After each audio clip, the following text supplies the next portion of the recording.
What's going on, guys? I'm Bear Degidio, and we are back with another episode of the Jaxxon podcast. I'm sitting here with the greatest co-host of all time and probably best dressed of 24, Rampage Jaxxon. It's always good to have you. And I'm sitting here with one of the great. Thank you.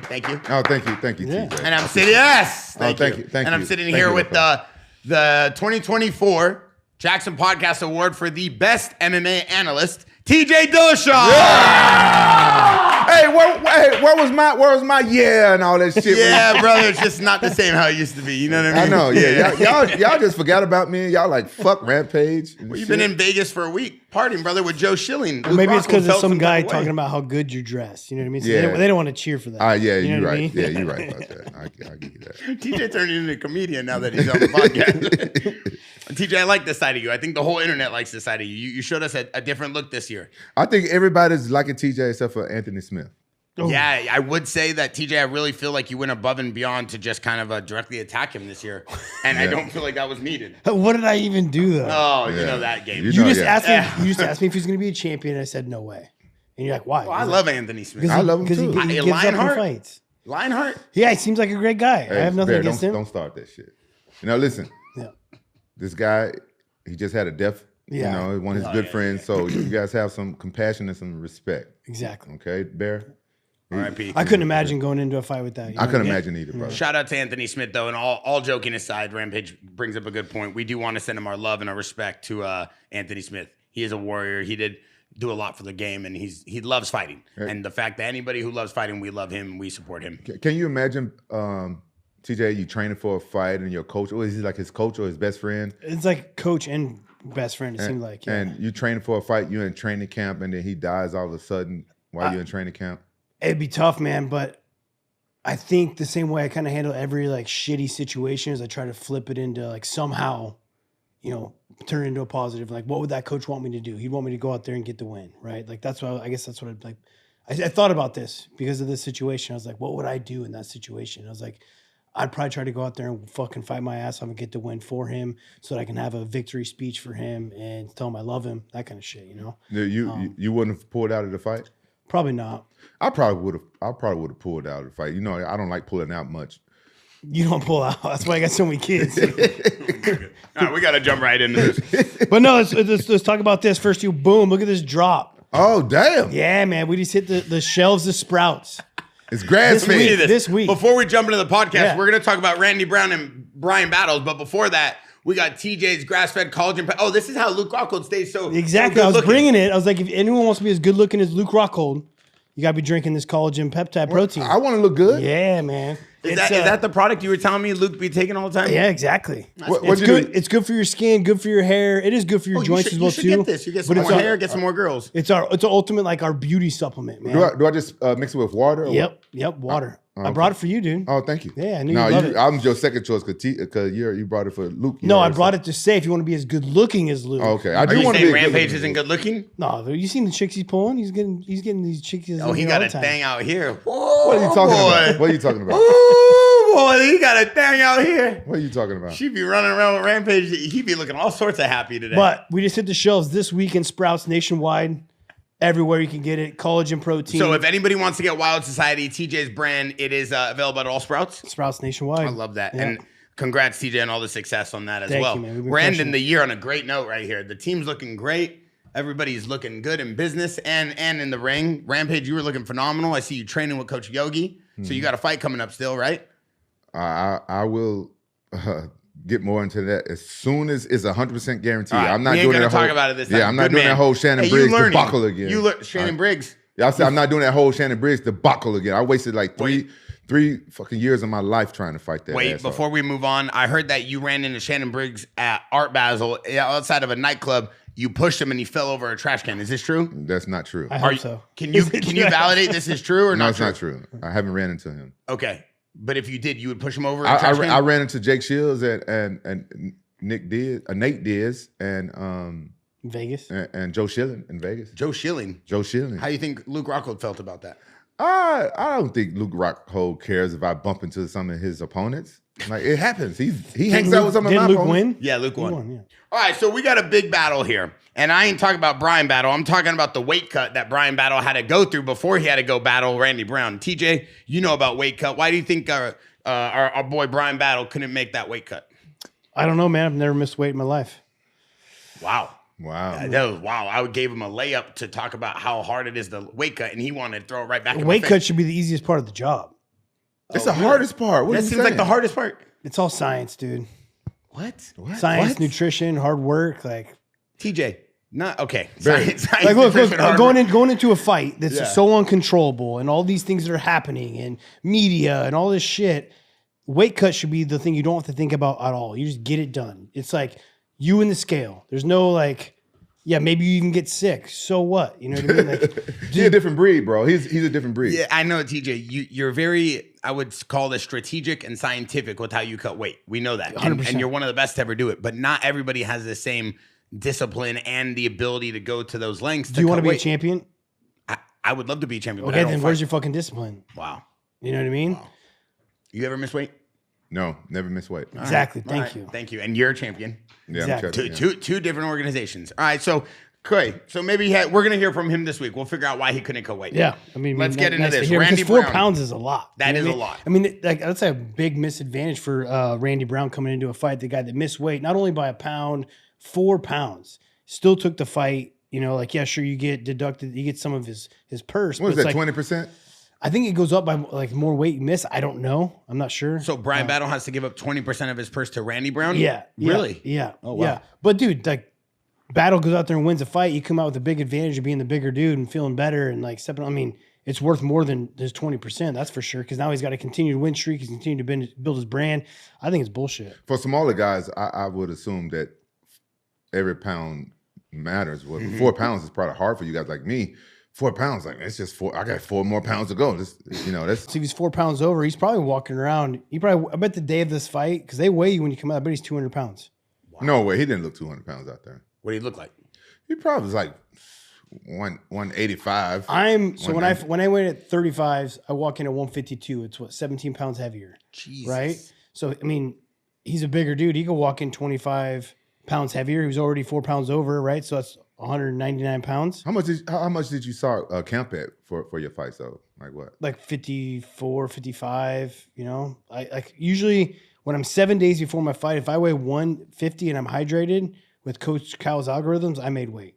As long as I'm 150 and hydrated, I know I've made weight. Now it's just a water drop from there. If you're fighting at 35s, but they let you step into the cage at 50, what's the point of even having a weight class? Well, because the guy that steps in at 45s is probably cutting for 170 or vice. You know, it's like no matter what, you're never going to get rid of weight cutting. Even with jiu-jitsu, they make you weigh in before you step on the mat. Guys still cut weight. You know, having that advantage of a bigger body frame is never going to go away. You know, you're gonna have more power, you're gonna have more bone density. Like you're just a bigger dude, and that's never going to go away. It's just an advantage. So, I mean, I'd be curious to see. I know they track the weights, what he walked in at. I wonder if that's online. So now we go into the fight. Brian Battle going into this had a lot of hype after the whole thing that he did in Paris, talking about the butcher. Okay, Randy Brown is a seasoned vet. I mean, 19-6. That's a lot of fights underneath his belt. Were you expecting this win from Brian Battles? I didn't watch this fight. Wow. Wow. I didn't. So we usually only talk about the main card, but I was looking at it, I was like, you know what? I want to watch the Sterling fight. I had a parlay, and he was part of my parlay. So I started watching from the Sterling fight. So I'm only going to miss one fight on this breakdown that we're doing, and it's the Brian Battle. Well, fight. I had Brian Battle on my parlay. Yeah, this was the best prelims I ever seen. Like it was pretty stacked. I was pretty impressed that they stacked so many superstars on it. I love the way that Brian Battle was willing to sit there and throw hands with this guy.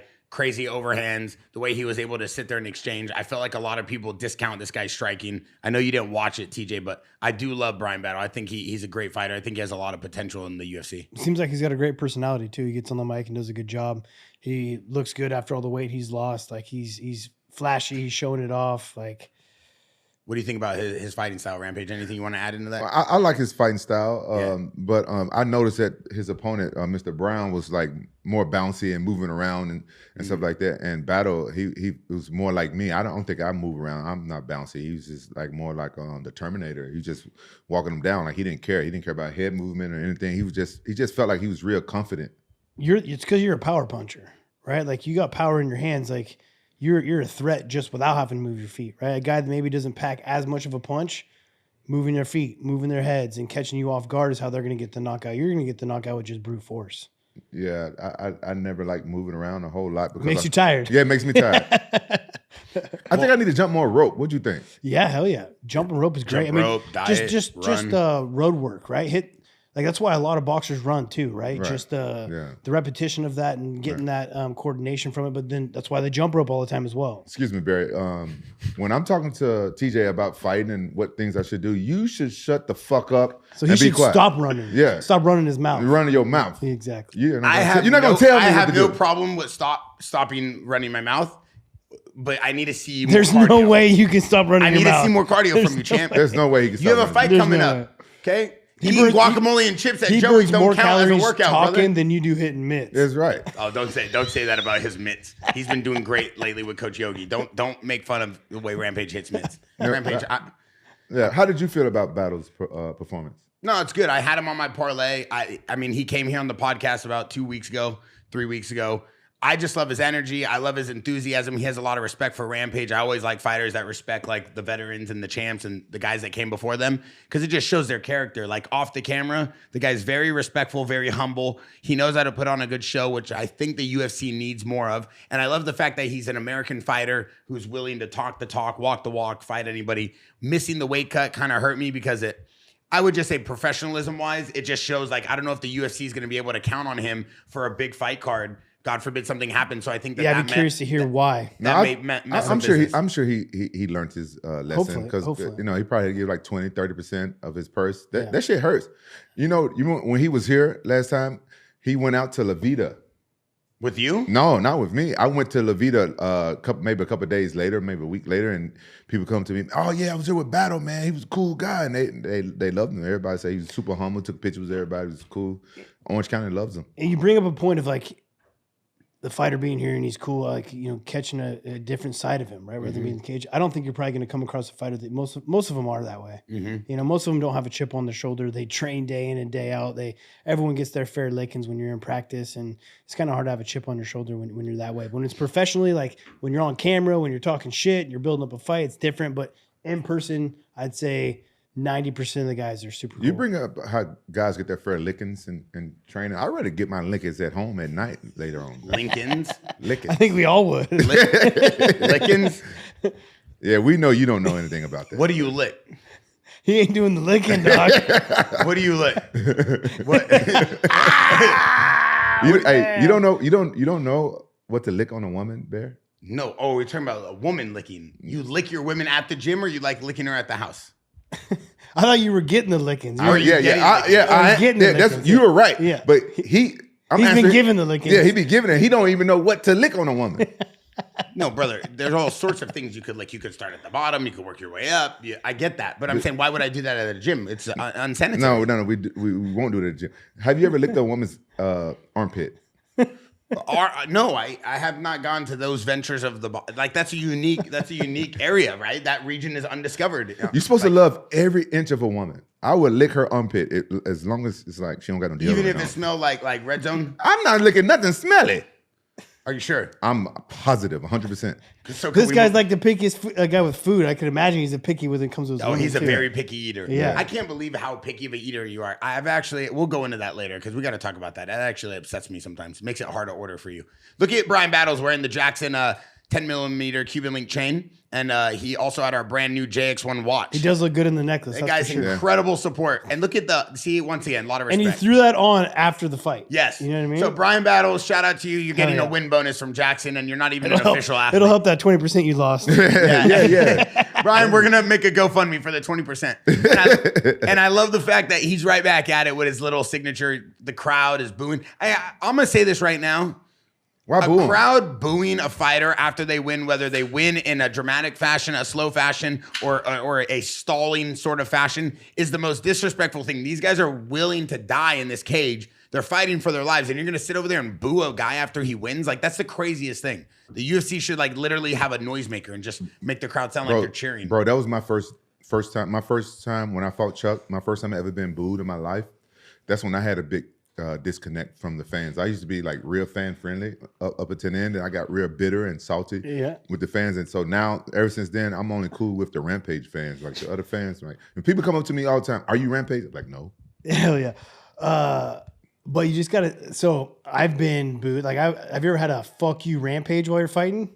I had a whole crowd saying "fuck you, TJ" while I was fighting, bro. No, I have never seen that. Yeah. Was it Madison Square Garden? You was in that crowd. You was the one who started. Yeah, he did it. Yeah, I remember now. I was fighting. I think I was fighting Garbrandt at Madison Square Garden after the Ultimate Fighter, all that good stuff. Bear started that chant. And then guess what happened? When they started chanting it, I kicked him in the head. See that, Rampage? So you helped them out. Cheers. Yeah. Cheers. Okay, listen. So the next fight I want to talk about, this is a big one. I had Aljamain Sterling for sure winning this. This ruined my parlay. Shout out to Aljo. It actually ruined mine as well. And he was fighting an undefeated Rampage. I'll let you say his name. Oh, goddamn. Mazavar Evlov. Not even close. What the fuck is his name? It's he's 19-0. He's undefeated featherweight. What's his name? Mosvar Evlovlov. What? TJ, you know his name? I don't know how to pronounce it, but it's definitely not that. I don't think. Is. Is it? It's pretty close. Wayne, how do you say it? Mosvar Evlovlov. Yeah, that's right. Thank you. Say it again? So, Evlovlov. Say it again? Mosvar Evlovlov. No. I want Loco to say it. Wayne, say it. Wayne. What was God? Okay, Wayne. Blah, blah, blah. Blah, blah, blah. Muscle Evlov. All right, listen. That's pretty close, I I think. see Marab in the corner. I see Longo. I see Aljo. You know, we just had Matt Serra in here. Everybody was excited for Aljo. I thought Aljo was going to put on a clinic. He seemed very upset. I think he also took it as a sign of disrespect that he was on a prelims as a former champion. Yeah, I think he should be. Oh, he should be. I think he should have been on. He should have at least been the main event of the prelims, right? Come as they stack that fight, because that's like the last fight before the pay-per-view. You want to have a good fight there, but knowing that both these guys are grapplers, they probably knew it was going to be a snoozer, right? They're probably not going to put. They want guys that are going to, like Dominic Reyes and Lionheart, are going to go out there and actually throw down.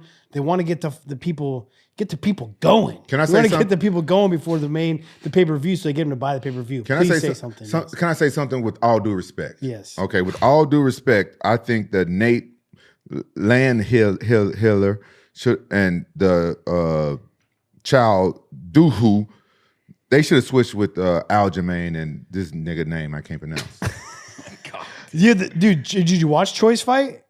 Yeah, I think She was sick. No, It was listen, awesome. Listen, it was a good fight, but I'm just saying, I don't know who the fuck they are. Yeah. Well, brother, you got to do a little bit more research. Aljo is an amazing former champion. Right, that's why he should have That's been why on I the say he main should be on the card. I know, but I'm saying, like, I'm agreeing with TJ. Like, then you got to understand who's fighting. I don't know these guys. This Nate, who is this guy? Nate, how you say his name? Land nigga. How you say his name? He's fighting Cho Do-hoi. That's one of the Korean zombie fighters. I don't know how to say his No last name disrespect. Yeah. With all due respect, how famous is that Korean guy? Pretty famous. Comes from the Korean zombie camp. No. I'm asking TJ. How famous is that? I guy? think I don't follow him on Instagram. Is I he have former no champion? idea. Is he former champion? No, he's not. So, do you agree with me that Aljamain should have took his place? They should have swap. From merits, yes. Yeah, but But from his fighting style and who he's fighting, no, probably not. Because they want to, even though this card was boring as shit, like they don't want to put another boring fight on it, right? I'm not saying that. I do think Aldo should have been there. Or not Aldo. you just said Aljamain is a boring fighter. You just said that. Yeah, well, I knew that fight was going to be boring. I They're both hope grapplers. you didn't just say that Wow. Aljamain's a boring You fighter. just said Aljamain. I hope you didn't just say that. I can't believe you just said I that. want to say something right now. I got none but respect for you, teacher, but I hope you didn't just say Aljamain Sterling. Funk Harbor is a boring fighter. Did you guys? I mean, that fight was a good grappling fight, but did you guys like it? I like Aljamain. I like Yeah, Aljamain. I'm not saying about who he is as a person. I'm Oh, okay. Well, then what are we talking about? talking about fighting. This is a breakdown of fights. Right? I think it was a chess match. it was good. I think it was chess, not checkers. I was very impressed with Aljo's takedowns. His takedowns look great, like especially against a good wrestler like this. Man, his timing with his strikes to his takedowns. I thought Aljo was going to get it. Again, I put him in my parlay. I thought he was going to get this win. I'm just trying to say like why I could imagine why he wasn't put on the main card, right? I mean, he looks good at this weight class. I He will does. say that. He's big, dude. He's big. He's very He looks big. good. I think one thing Matt Serra said, and a lot of people say, I mean, he's definitely not one-dimensional. I know that everybody likes to say he's just a grappler, but he could still strike, he could still move, he could still do things on the ground. I don't think he's I as wouldn't say that one-dimensional. he can strike. You wouldn't say that. No. I think he got good striking. He's got good striking. I mean, he can throw like funky striking. Like he can throw stuff that's a little bit like not orthodox. He's your weight class, right? No. He was. I lost to him for when I had my bad shoulder. That don't count. I had my 'cause bad shoulder. Your shoulder. Yeah, but you had no shoulder. Yeah, but still, that's why I don't count that. Okay, the I reason don't why count I that. listen, I'm not counting that at all. I'm not counting that one I at took all. that off the record I took already. that one off too. The Sugar reason- Sean O'Malley Athletic Commission took that off the record. the reason why I took the fight against Aljo is because his striking was not good. I had one arm going into the fight. I highly believed I could beat the guy on my feet. With I went one in- arm. Come on, 100%. DJ. Bro. With one arm. Have you ever seen him knock anyone out? Have you ever seen him drop DJ with someone? one arm? Yes. Hey, can I tell you something? I never told you before. Yeah. I was in that gym in Huntington Beach. My shoulder Yeah, dislocated. when your shoulder dislocated. Oh, it dislocated like 20 times. Yeah, I was there that Sick. one time dislocated, and I was like, and it wouldn't man. go back in probably. Yeah, I was like, I hope TJ don't take this fight. And you still took that motherfucking fight. But I keep my mouth shut. I don't say shit. Yeah. I never even heard you say that. Yeah, You kept I it never in this said- whole time. I know. I never said anything because I didn't want him to take that fight. So But there who was- am I to go tell him, don't take this But fight, TJ, let's be honest. Did you really think that you could beat this guy with one arm? 100%. Wow. I wouldn't win in the fight otherwise. So I mean that in all honesty. That's I'm a big ego you got on you, son. You okay, need- so you need to- I will admit to this. Like, but you need your ego to help you, at least for me, With all due to be respect. where I'm at. So I am delusionally optimistic with everything. You That's want to just, break down what that means? yeah, man. I'm always gonna believe in what I'm doing. Right, No. this supplement company, I'm gonna take it to the fucking moon. When I'm going into a fight, I'm gonna win. And I'm going in there with one arm. I still thought I could beat Aljo. His striking is not up to par. Yes, and when I was gonna take the fight, my grappling wasn't affected at all. Right, I'm like 4 weeks before the fight. Before then, I like hurt my shoulder hitting mitts, and I couldn't really do external rotation. I could like do a flick jab, and so like I was fine striking and grappling. It was completely legit. 4 weeks before the fight, I do this reach backs. I'm working him on Aljo being a backpack on me. I'm working on getting him off my back, so I'm doing this like reach back, and I dislocate my own shoulder. It was just a sublux. I'm like, fuck it, it'll be all right. I've had this happen during my Garbrandt fights. Both my Garbrandt fights, my shoulders were subluxing. They would come out for a second and go back in. They never stayed out, but they would go in and out. Bear, have you ever dislocated your shoulder from a reach around? No. Hey, It's never popped out. Never. Anyways, I just want to finish the story. Okay. Is that I was going to go into this fight with the win. It got worse and worse and worse. 36 years old. I knew I need to have surgery. So what? I step out, be out for another year and a half. I was just out for a knee surgery. I was out for a suspension for 2 years. It was kind of like, I'm fighting a guy that I don't think should be the champion. I think I could beat him. I'm going to go in there, get it done. And then think about the story that would have been. Beating the guy with a fucked up shoulder, right? So I was delusionally optimistic. And unfortunately, it got me into the position I'm in now to where I can't raise my arm. You know, like I dislocated my shoulder so many times that I messed it up so much that I've dug myself into this hole. It's been right? done in boxing, but MMA is a different story, it's a different animal. Yeah. I got a serious question to ask you because you are a very positive person, and I really respect you for that. And you very how you say the word optimistic? Optimistic. yeah. Octa. No, Like octopus. Optimistic. Like optimistic. Yeah. So and you're very positive, but seriously, all jokes aside, Yeah. serious question. Yeah. Have you ever made a girl come from eating her ass? And that's supposed to deal with optimism? Yeah, Come on, because that's- Rampage. because that's- he was in the middle of an HBO 30 for 30 about almost beating the champ with one arm, and you going to talk about the back end bully? What are you doing? Yeah, you're right. I'm Pull it sorry. together, damn it. It's a Monday, Rampage. It's a Monday. Why do I need to be optimistic about eating a chick's ass? And making Because her- that's hard to do. It's hard to make a girl come from eating her ass. You're so right. That is hard to do. Have you ever? You're right. Be optimistic about that. Yeah. Be completely honest with us. Yeah, be honest. The Discord, everybody want to know. I've been asking. Yeah. I've been asking And about if it. you did, what technique could we practice until we get to this? All right, let's move on. So Aljo, obviously, he lost. Evolve It was a good fight, Yeah. even though it was a lot more grappling. Like We went to decision. Evolov was super strong. Seeing the positions he got himself into, and Aljo would have to take that right here. He'd go for a body lock, and then he's going to like chin whip his way out of it. Right, his strength and his flexibility was great. Aljo looked amazing as well too. I thought this was a risky fight for him to take because of this reason that I thought he was going to probably get out grappled. And, Aljo, you should be fighting strikers because that's where he's going to come out and out-grapple these guys and win. But this was a very dangerous fight. I thought Aljo looked great in it. His takedown setups were, he went like 3 for 4 for his takedowns. So 75% on takedowns, like, shit was sick. He's coming off an injury as well, though, right? I don't know. Yeah, you remember he had to pull out of one fight because he hurt his shoulder or something. Oh, really? Yeah, he didn't submit to Americana from the top or something like that. I saw it on Instagram. Oh, Damn, Rampage. That's doing his homework. Well, I follow him on Instagram. Nice. I like him. I'm a fan Before of we him. move on, though, one thing I want to ask you about Aljamain Sterling, TJ, you having experience, not only fought him, but being in the division as him, being a champion. Yeah. What do you think a guy like him, what does he need to do as an athlete, as a fighter, to kind of take this division and get a belt in this division? I mean, he was on his way. If he would have got this win, it would have been springboard up to the top, right? I don't know if he can get more dangerous on his feet or not, but obviously we all know his grappling is the best, right? He's got awesome grappling. He's very strong.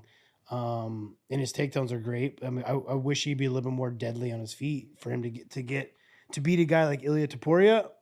You're going to have to learn how to strike. Got it. That guy's boxing is legit, and I think he would starch Sterling. You think he'd take Topuria down? Topuria's got good grappling, dude. I mean, I think Topuria's the best fighter in the UFC right now. Whoa. Pound for pound? I think Over so. John Jones? I mean, not off resume, no, but off his skills, yes. Wow.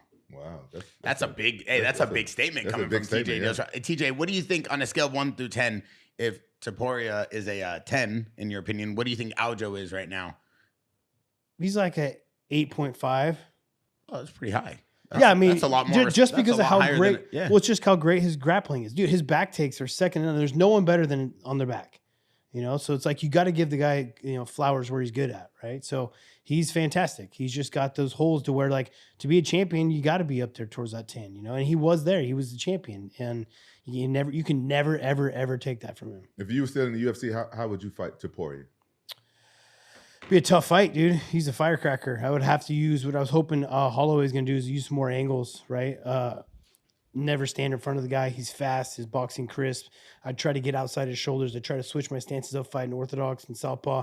I would definitely be using my kicks a lot more.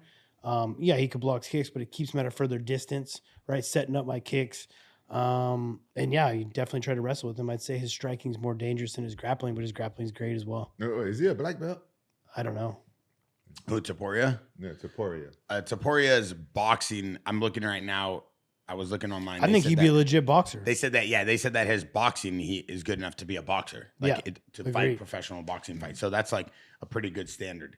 One thing I would say, though, as we move on to the next one, Vicente Luque, a lot of people with this fight, because he was supposed to be fighting Nick Diaz.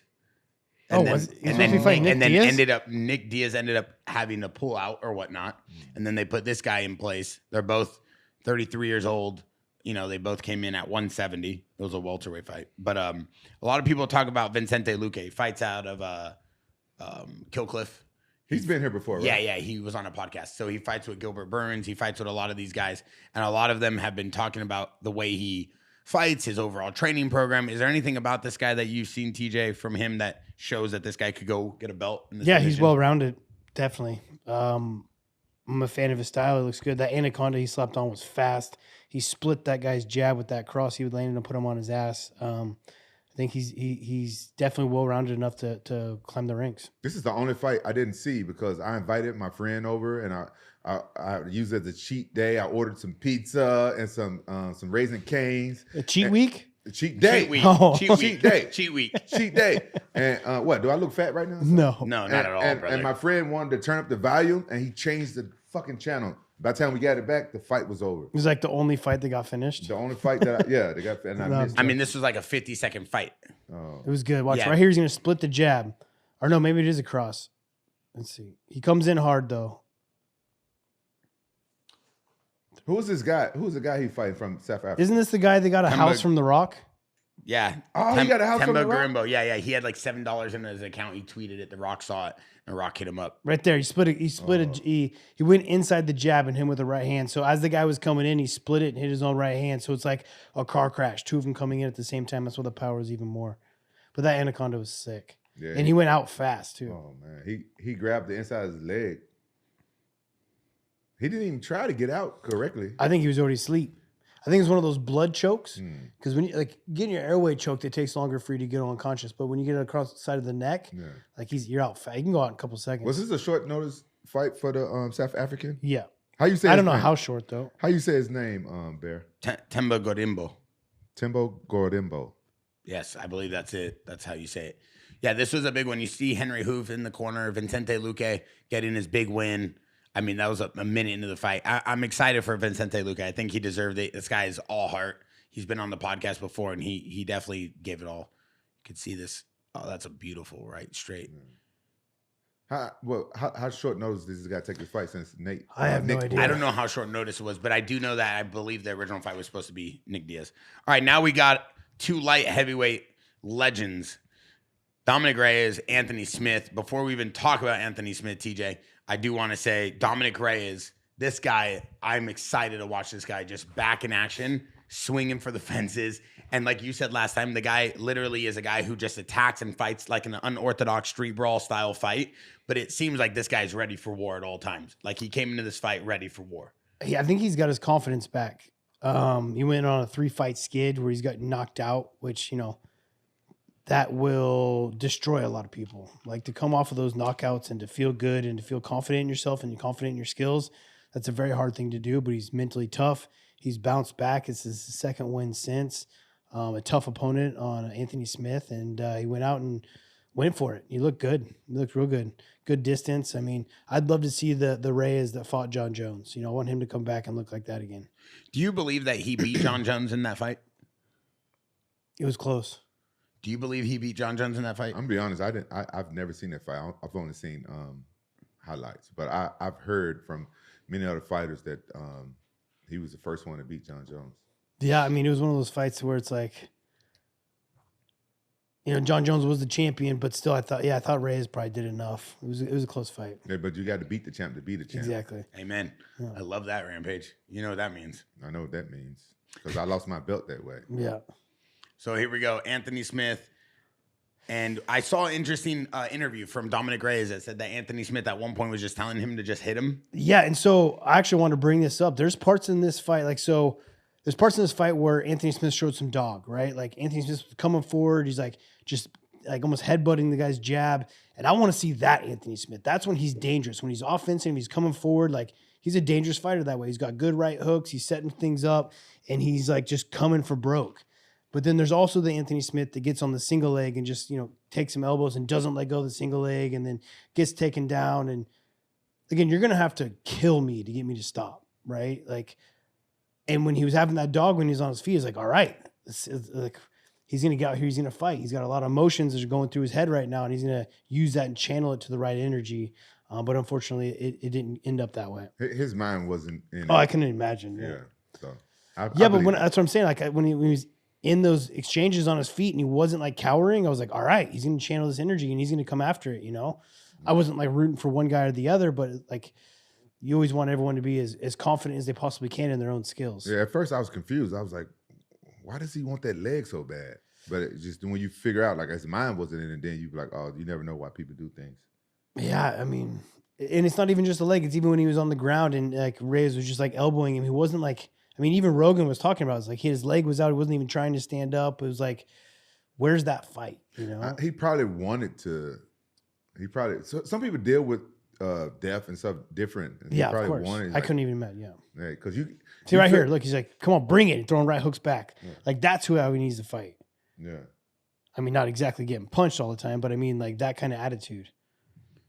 But is there something that, I mean, I've seen this a lot in like videos and Rampage. We've talked about this, like and I've watched you spar in here and I've seen you do it to Luke before where you're just like, hit me. And it's one of those things where you feel like it's going to rally you or make the No, guy it's feel different for me. In training, I let people hit me. I don't let people really hit me in fights, but in sparring and stuff, because you're going to get hit in this job.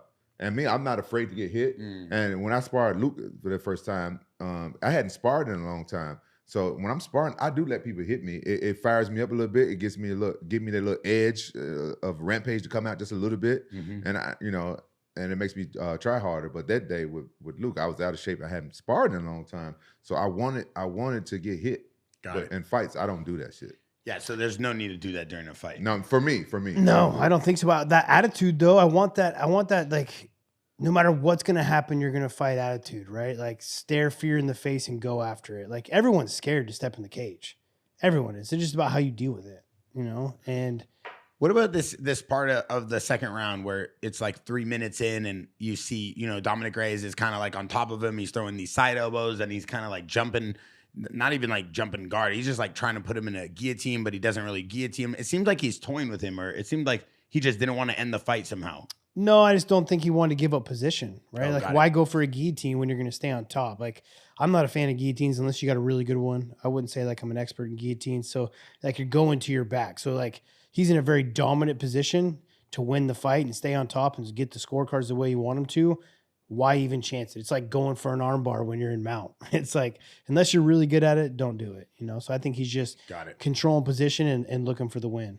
Yeah, it makes sense. And what about in terms of like finishing the fight? Rampage, you've talked about many times when we're here watching fights, like you have to line up those 2 or 3 shots and not just, you know, overly throw. I remember you talking about that during a boxing fight. Like it's better to kind of find your shot and the fight than just randomly throw punches. Do you feel like he was doing that here? Yeah, I don't know. I don't know what he was doing, but it looked like he was trying to finish the fight. You don't want to punch yourself out and stuff as well. But like me, when I smell blood, I'm trying to get out of there. You know, I'm not getting paid by the minute. Yeah, but you know what I was thinking? I was wondering, how come we're not seeing the new rules as much? The 12 to 6? Yeah, how come we're not seeing that? I mean, think about it, you've trained how many years now not to throw that elbow? You're probably going to take some rewiring for a while to think like, oh yeah, I could just drop an elbow straight down on him, you know? How deadly is that elbow? It's not any more deadly. It's just a whole different technique. It's like the guy would have to block different. Like he couldn't keep his hands up like this to block elbows because you're just going to come right down the middle. It's not that it's any more dangerous. It's just a different technique to throw that. So your defense would have to be different. Why know? you think it was illegal? And tell me why you think that they cleared it where it's not illegal no more. I really can't tell you why they made it illegal. I think it was the most like one of the stupidest things from the beginning, and I think that's why they made it legal is because they were like, that is stupid. You know, like how is this going to be any more damage than this? You know, I did see a TikTok. They talked about when they got rid of that soccer punt kick from Pride, that the guy who's writing the rules or the commission also removed that because they felt both of them were about the same level of like non-detrimental damage. Like it wasn't needed and you could do something else. So maybe it was Steven Seagal that made him illegal. Have you seen the video of Steven Seagal trying to teach Alex Pereira how to fight? Yes. What do you think about that? That's hilarious. Do you think he's really as good as people say he is? No. But you would disrespect the legend Steven Seagal. Would you ever train with him? No. Oh my God! Oh my! You're telling me Steven Seagal, the guy who literally taught everybody how to front kick and help everybody knock out fights. Get Gabriel Silva in here. Gabriel Silva was in the camp with his dad, Anderson Silva, when Steven Seagal taught him. Hey Wayne, get Khalil and Gabriel in here real quick. Yeah. How you gonna say you would train with the legend? How you gonna disrespect the legend like that? I just don't think I'm gonna get enough benefit out of it. Wow. Are you kidding me? I'm not kidding. Have you seen him teach everybody how to front kick? Yeah, and Machida. No. Don't play with his martial art right now. Don't play with his martial art. Rampage. Yeah, don't disrespect the martial Rampage. art. This is normally your job. This isn't movies. This isn't a movies. God, he's so disrespectful. Rampage, what kind of TJ are we getting nowadays? You guys pay me to be disrespectful. That's why he brings me here. Wait, you really don't believe that you could benefit from learning from Steven Seagal's martial art There's so technique? many more people I'd rather learn from than Steven Seagal. Oh my! No. Like who? Name him. Name one. Name one. Dwayne Ludwig. You train with him. No. I'd rather go spend another hour with Dwayne than spend an hour with. No. We talking about actors that's martial artists. Actors? That's martial artists. That Michael Jai White. Actors now? Okay, I'm saying if you're Michael not Jai gonna White. I would say Michael Jai White. Chuck Norris. Yeah. I'd say Chuck Norris. Chuck Norris would be good. Jean-Claude Van Damme. I learned how to do one of his kicks if you'd like to see. Oh, I would love to. I could. Love to see Just all you got to do is hold up a hat or here, hold up the new Jaxxon. These are the gift bags that come with the JX1s. Just hold it like this. So I learned this on a YouTube video. So basically, you go like this and then you kick out like this. Watch this. Wait, which way are you kicking? I should use this. Are you going to kick it this way or are you kicking it I'm going to just like go like that way. All right. So you go like this, you go. And if I wasn't on a ramp, I would be able to control my distance. Or you could do one of these. You maybe kick someone in the nuts with that thing. Or you could do one of these. Last one. So he does this. TJ is talking. Hey, Khalil, get in here real quick. Hey, pull up a chair. Pull up. Hey, TJ is talking shit about Steven Seagal's kick, the spider kick. That's crazy. You do not have the seven dwarves as your ringtone. Give me your phone. Hey, real quick. Hold Listen on. to him. They asked me about Steven Seagal and if I would really go out and train with him before a title fight and take his advice and be like let him be my coach. Okay. And I said no. And they thought I was crazy. He's like, oh, you gotta Fine. get Silva in here and tell him like taught everyone this push kick, this and that. I was like, is it really worth my time to go train with Steven Seagal? What's your reasoning behind it, though? It's just not worth your time? Exactly. Yeah. Did Steven Seagal teach your dad that spider kick? The snap kick. That snap kick. He taught him how to make it a little more efficient. He obviously already knew how to do the kick, but yeah, Steven. Can you text your dad and ask him if we could FaceTime him? And ask him? Oh, he's in Thailand. Oh God! Nice. Here we go. That's a martial artist I would like to learn from. Yeah. Anderson Silva. 100%. Okay, so real quick, Khalil, we'll let you go back to training. Thanks for being here at the Jaxxon House. Of course. Did Steven Seagal teach you anything in martial arts? Not me personally. I wish he did. See? I was too I wish young. he did. I was too Rampage. young. Yeah. See, would you? But as a martial artist, is he legit? I think he's legit. Thank you. Thank you. TJ Dillashaw just disrespected Steven Seagal. Thank you. I respect your take, bro. I respect it. Oh no! Don't play both sides of the fence, brother. What do you mean I respect? He gave his your opinion. He said Yeah. he would love to have take? learned. Your take. I That's his way of respect the saying, TJ, I'm on opinions, your team. man. Gotta Right? respect everybody's opinions. Out Nah, here. I'm on Rampage side on this one. Yeah. Nah, I'm rolling with Rampage. TJ was mad disrespectful to the. I'd legend rather Steven learn Seagal. from Chuck Norris. Okay. All right, All right, okay, that's all cool. right. I'll That's give you cool. that. That's cool, too. Because Chuck Norris, he invented the push-up, so you got to. The push up. Chuck Norris invented the push-up. He also invented how to kick someone without actually kicking And them. he's also got Chuck Norris action genes too. Yeah, Yeah. yeah. Chuck So, Norris kicked 3 dudes at one time in a video on YouTube. Yeah, Wait, why do you laugh? Why does he laugh? Like he You doesn't guys know. told me he invented the push up. he did. did. He did. What do you mean? What do you you didn't mean? know this? Chuck Norris is the first guy ever to put peanut butter and jelly in the same piece of toast. That's crazy. Yeah, yeah. It's true. Why are you guys laughing? Like Why this y'all guy- laughing? It's Chuck- America's sheriff. Everybody noticed Chuck Norris invented the push-up. Yes, He's and a he legend invented in a Brazil. peanut butter and jelly sandwich without the crust, like Crustables. He did that first. And he invented the stretchy pants. Yeah. If you don't know this, that's fine. But let me educate you. No, he's a for legend once. in Brazil, bro. Okay, thank you. Yeah. Thank you. That's all we need Legend. from you. We love you. Enjoy training. Thank you, Silva. Hey, good luck on your next fight. He's got a big fight coming up. So he's training with Coach Yogi here. God, dude, you see what we have to, the lengths we have to go through to just prove a point. Yeah. Real quick, before we leave this subject, we got this footage of Ilya Tapora, as Conor McGregor says, Tapora. And this is him hitting pads. TJ, break down how good is his boxing? Stays tight. He's throwing power in all his punches.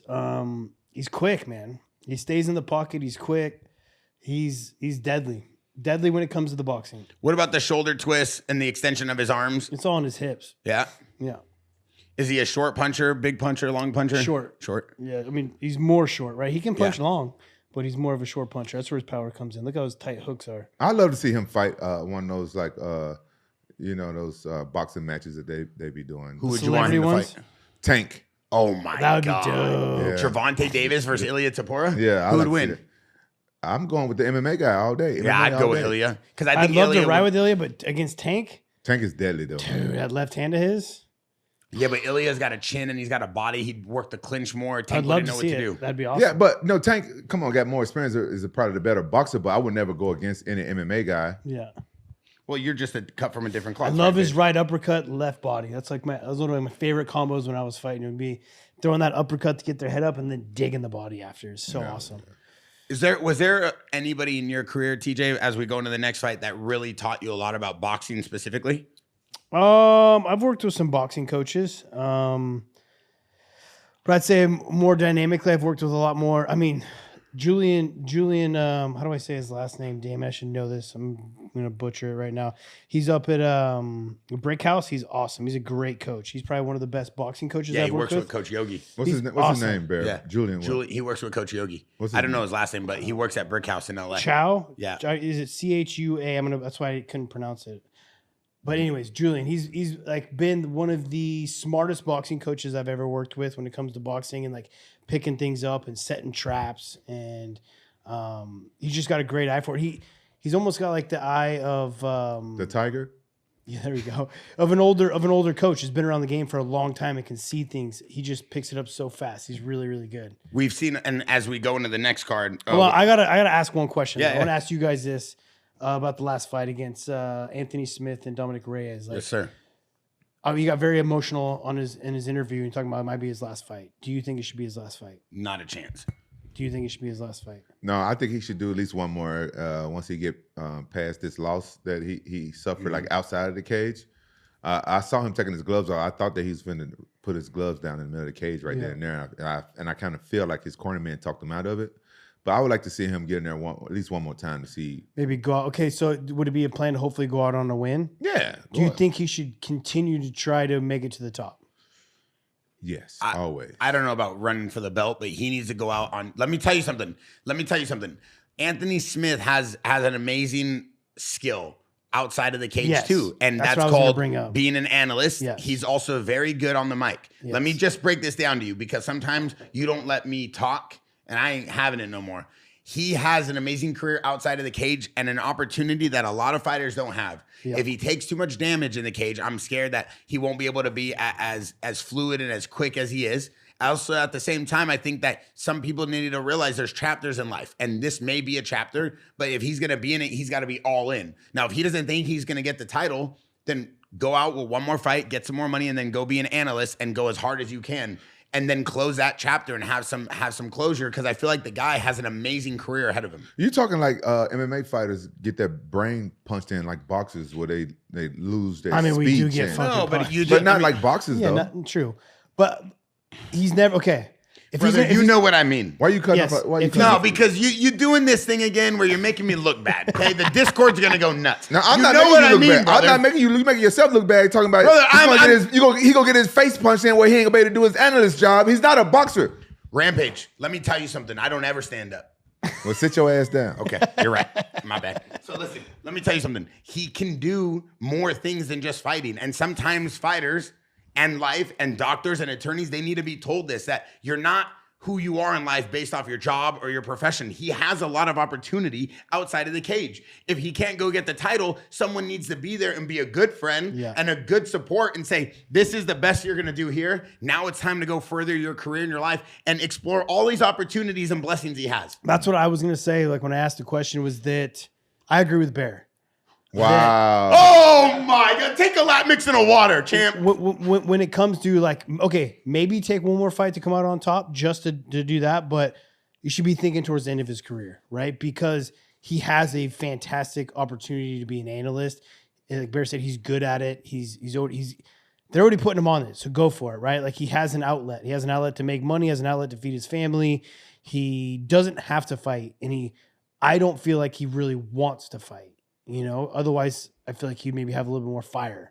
And I understand he's going through stuff right now, right? But I think it would be, as someone close to him should say, like, yes, if you're going to take one more, make it your last. Oh, okay. You know, that's my opinion. Because you guys are entitled to your opinion. I think that if he really wanted to, he can come back and make a run for the title. If he wanted to. You know why? Because people counted me out after I lost to Shogun in Pride. People counted me out because I found religion and I wasn't doing well. I had a slump in my career, but I came back and I was champion. And then I was a unified champion. I came all the way back. So I feel like a fighter, if you really want to. How old were you? I was when I came champion in the UFC. Yeah. This is 2007. I was born in 1978. You do the math. It's a completely different part of his life, different chapter of his life. Like, I mean, I'm a big Lionheart supporter, so I'm not going to bag on him. I want to move on. That's not from bagging this. on him. You're saying he's doing a great job. I'm saying I'm not going to doing. bag on him and say anything bad. I'm just saying that I think that Rampage, I think you need to open up your eyes sometimes and let me and TJ help you out with life.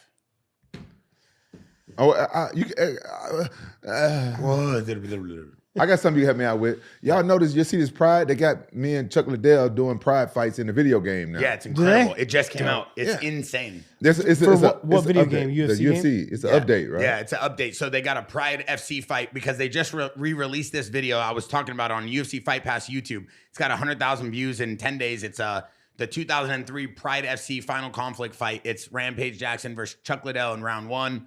And this is like Pride vintage fighting. Rampage in the camo, Chuck in the blue iced You out see that leg shorts. kick? You see that leg kick? They need to update me a check if they updating, making money off me. Why, a leg check? You didn't check leg? No. You see that leg kick? I was kickboxing with Chuck. I even did some of his moves on him because Yeah, you were throwing those wild overhand rights. man, I think my stand up was better when I was wild. TJ talks about that on a podcast, right? TJ, when people fight kind of a little more reckless? Unorthodox, man. Yeah. It's like it's so much easier to fight a guy that throws perfect 1-2s. Like he's throwing 1-2-3s. He's going hook upstairs liver. It's like sometimes it's easier to fight those guys because you train for that, right? You train for what you're expected to see. But a guy that throws like crazy ass overhand punches and like wild shit, it's like that's why Sterling's striking works sometimes because it's so unorthodox. You see my defense? Even like when he walked close to me, I start doing the cover and roll even before he throw a punch. I miss those old days. I mean, it's like, okay, breaking that point up. Oh, you're on the UFC game right there. Mm-hmm. Dominic Cruz, for instance, right? Great champion, but his technique is garbage. But it's because he uses it so crazy. Like his technique to him is great, right? Because the way he's putting it all together. But actually, like when he's throwing his right hand, his left hand's in his pocket. Like they don't teach you to do that, but he Rampage gets away with walking it because he's moving his head. Rampage walking out versus Chuck Liddell. This is the walkout. Oh, I thought that was real. No. This is it looks good, huh? It looks yeah, real you good. look so lean and young. Rampage, do you remember walking out against Chuck Liddell? What was going through your head, actually, before we jump in these last 3 fights? Look at him traps. Oh, my God, he looked jacked. Do I remember walking out? No. I don't remember walking out to Chuck Liddell. I remember walking out 45 minutes later to Vanderlei. I don't remember walking out to Chuck Liddell. 45 minutes later. How crazy is that? I fought Vanderlei 45 minutes How later. crazy is that? That's fucking awesome. And I You're remember a legend, dude. I remember being sore, but I wasn't nervous. For Chuck Liddell, I was really nervous. I remember being real nervous. Well, yeah, you already went out there and fought. That's crazy, So dude. my nerves wasn't there, and I remember being sore. I was like, damn, I got to get this fight over with. And how'd that fight go against Vanderlei? I was beating him until they stood us up, and then Yeah. he kneed me in the face. Like, you don't know how No, to I was fight. just trying to remember how it. Like, Bro, I got kneed in the face like 15 I remember times. through the ropes. Yeah, when No, you were hanging through no, the that's ropes. the second time I fought him. There was no tournament. He knocked me out that time. Okay. I ain't gonna. Why you had to bring it up? I ain't gonna show anything Because bad. I was going to say Hey, that I ain't like, gonna show feel anything like, bad. I feel like but you needed those nerves, right? Like you were nervous against Liddell, and like some people perform. I ain't gonna show anything bad. But they made this video compilation. What the fuck? Why they making him knock me I'm out? not gonna post it. Wayne, do not add this in the clip. I will get stabbed. add that. They need the people. What the fuck? He's fucking me up. He's stuffing me in the Christ fucking on head. You're getting face stomped by Vanderlei. Look Oh. at him. And then you drop him. But look at when he push kicks you. Look, and then he flying knees you. Oh, you're Yeah, dead. that's dude. crazy. That Dead. didn't even Yeah, happen. that's crazy. That didn't even happen. Oh, I thought that was Chuck at first. Okay. Okay. Can we leave that in there? Yeah, The I don't video give a- game? Yeah, I don't give a fuck. It's a video game. All That's right, supposed so to be Luke Rockhold over there. yeah, Luke Rockhold is. He's looking jacked. Look at this fight. Well, this is a fight no one ever talked about. Before we start talking about the Nate Chodoho fight, what about this? One of the craziest exchanges in the history of MMA. Yeah, I didn't know if we were playing hockey or fighting. What? I'm never going to say. That's a great fight. What's wrong? It's a great fight. No, stop. What's wrong? Nothing. I love Dun Fry. What's going on here? I love this fight. This is like this is an iconic fight, and Why are you so upset? Did something happen? yeah. You showed Vanderlei kicking my ass, and I'm part of Jaxxon podcast, but then you showed Dun Fry fucking up somebody. Wait, I'm so confused. I showed Yeah. a video game. No, And yeah. I ain't gonna actually put it in the clip. No, you're going to put that in the clip. You're going to embarrass me. You take every opportunity you fucking can What to does embarrass Don me. Fry have And I to do thought with we you? was bored. What does Don Fry have to do with you? You show another American in Japan fucking up somebody, but the other American you show getting fucked up, get kneed in the face, dropped, knocked out, and you showing this shit. And I'm part of TJ, it. Dillashaw, we showed a video game, and this is the respect I get. And Don Fry hasn't even been on our podcast. Because you don't hit him up. Oh, Don Fry would be great. Don know Fry, Don Fry would be please great. come on the podcast. Rampage Jaxxon wants you on the podcast. All right, thank you. Okay, are you done or are you finished? Let's move on. Okay, let's move on. All right, so now we got an amazing fight right here. Performance. An amazing fight. TJ, I'm gonna let you bring this one in real quick. Chodoho. Chodoho. Awesome fight, dude. He looked amazing. I think it's the best he's ever looked. His boxing looked great. That lead uppercut he was hitting it with was fantastic. And just finding the holes in all punches. I just flushed. I mean, I think the whole first round, I don't even know if Nate landed a punch. He was just getting beat up the whole first round. Amazing performance. I'm very impressed with Daho's his striking. Yeah. I thought he could have ended the fight in the first round. I think he was just like, I think he was dragging it out on purpose almost because he could have finished Just the guy. having fun. Oof, that lead uppercut. Did he throw that right hand? That lead uppercut was coming right up the middle easy. See that right hook? Next time I'll throw a right hook lead uppercut. He was uppercutting right through his guard, right, Yep. right up the middle. Yep. Good job. Good job doing his jab high and low, jabbing the body, coming upstairs with it. I thought it was a wonderful performance. You think Korean Zombie was his sparring partner? He was in his corner. I'd imagine so. He was in his corner. Yeah, he was in. Yeah. I think that Korean Zombie has an amazing camp because I know he's building a lot of fighters over there and he's got a lot of schools. He's got his YouTube show. I love the fact that he's helping bring up talent. And I love the fact that, like what TJ said, you see a lot of, I don't want to say like the resemblance, but you see that same spirit in a lot of the guys that come up with Korean Zombie. They have like this grit to them. Yeah, you're gonna surround yourself with like the same kind of mentalities naturally, and you're gonna soak up the way, like, say someone you look up to and they fight a certain way and they win a certain way, like you're gonna soak that energy up. And if you don't, then you're probably gonna go elsewhere, you know. So you're gonna have that same kind of mentality going into the cage. I just want to put this out there that there's a Rampage Jaxxon versus Dan Severn game, and it's going viral for Rampage getting the first round knockout. And it's got 200,000 views. And I know Rampage was upset right now that we showed him losing. So I found an episode where he's winning. This is good. I always wanted to fight Dan Severn. Did you know that? Did you guys know that? Bro, he's one of the most winningest fighters ever. I wanted to fight Dan Severn because I fought for Dan Severn years ago, early on in my career. Yeah. And I was supposed to lose, I guess. And I fucked this guy up. And all I wanted was the tape. You keep dropping him, dude. I would have fucked Dan Severn old ass up. Look at that. Have you seen the video about Dan Severn? They said that his record's padded. Do you believe that? What do you mean padded? They said that like He fought easier people. Yeah. Yeah. I mean, probably. It's very early on in the sport. Bro, I can be a witness to that. He fought one guy that used to train with me in Memphis. He used to train with us in Memphis, and the guy is like a jiu-jitsu guy. He's not real like a fighter. He get those amateur level fighters 2 weeks notice, and Dan Severn would just maul them. Yeah, he's padded his record. I say there's Dan Severn sitting right here. Yeah, I mean, Dan Severn's in the Hall of Fame, and a lot of people, you know, I've seen some videos, and we've had some people. I mean, in but the you got to Jackson put him in the podcast. Hall of Fame just because of the sport that was built, right? Like, Got it. I remember watching Dan Severn as a kid going to Blockbuster and renting the UFCs, you know? So it's like, you got to put him in there. But yeah, I mean, the competition wasn't what it is today, obviously, you know? It's like, you can go pull a guy out of a bar and he'll go fight in the UFC rather than a guy that's training 8 hours a day, you know? Did you know I fought this guy in the red panties? Who? Manoa? Yeah. Yeah, I knew that. You knew that? Yeah. Oh, okay. But I thought you never got to fight Giant Silva though, right? In Pride? No, I didn't fight John Silva. I was on the airplane with him once. That dude, he took up 2 seats. How big was Giant Silva? Man, he was giant. He's big. Biggest guy I've ever seen in a cage in a ring. I don't know if a lot of people have been seeing a lot of these Pride videos that they've been dropping lately, and they've been showing these like vintage fights. This was the Bushido Code, you know, Pride. I forgot what one this was. I think this was I want to say, what was this? This was yeah, he was 7'2". Paulo Caesar, Giant Silva, in his 7th and final Pride appearance. Bro, he was big. Bro, he was Versus big. Manoa. He was wide and he was big. I mean, TJ, if you had to fight a guy that big, what would you have done? Shoot through his legs and try to take him down from the back. Look how slow he is. Jesus. Would you have fought a guy that big? If you were fighting in Pride, you know, they like those crazy mixed Yeah, I mean, if that's your goal, right? Like if you're fighting in that time, yeah, for sure. How much they would have to pay you to fight somebody that big? Like right now. I understand what I'm saying. Like, I mean, look how easy he fell down, though. Yeah. The guy can't even walk. Yeah. What would your price be? To fight him right now? Yeah, yeah. Well, I'd like to get paid well, but I'll fight him for a couple $100,000. Oh my God. What? I mean, look, he just fell down. He can fall on you, but you didn't know this. Well, you probably did know this. I would watch some tape on him and be like, yeah, I'll fight that guy.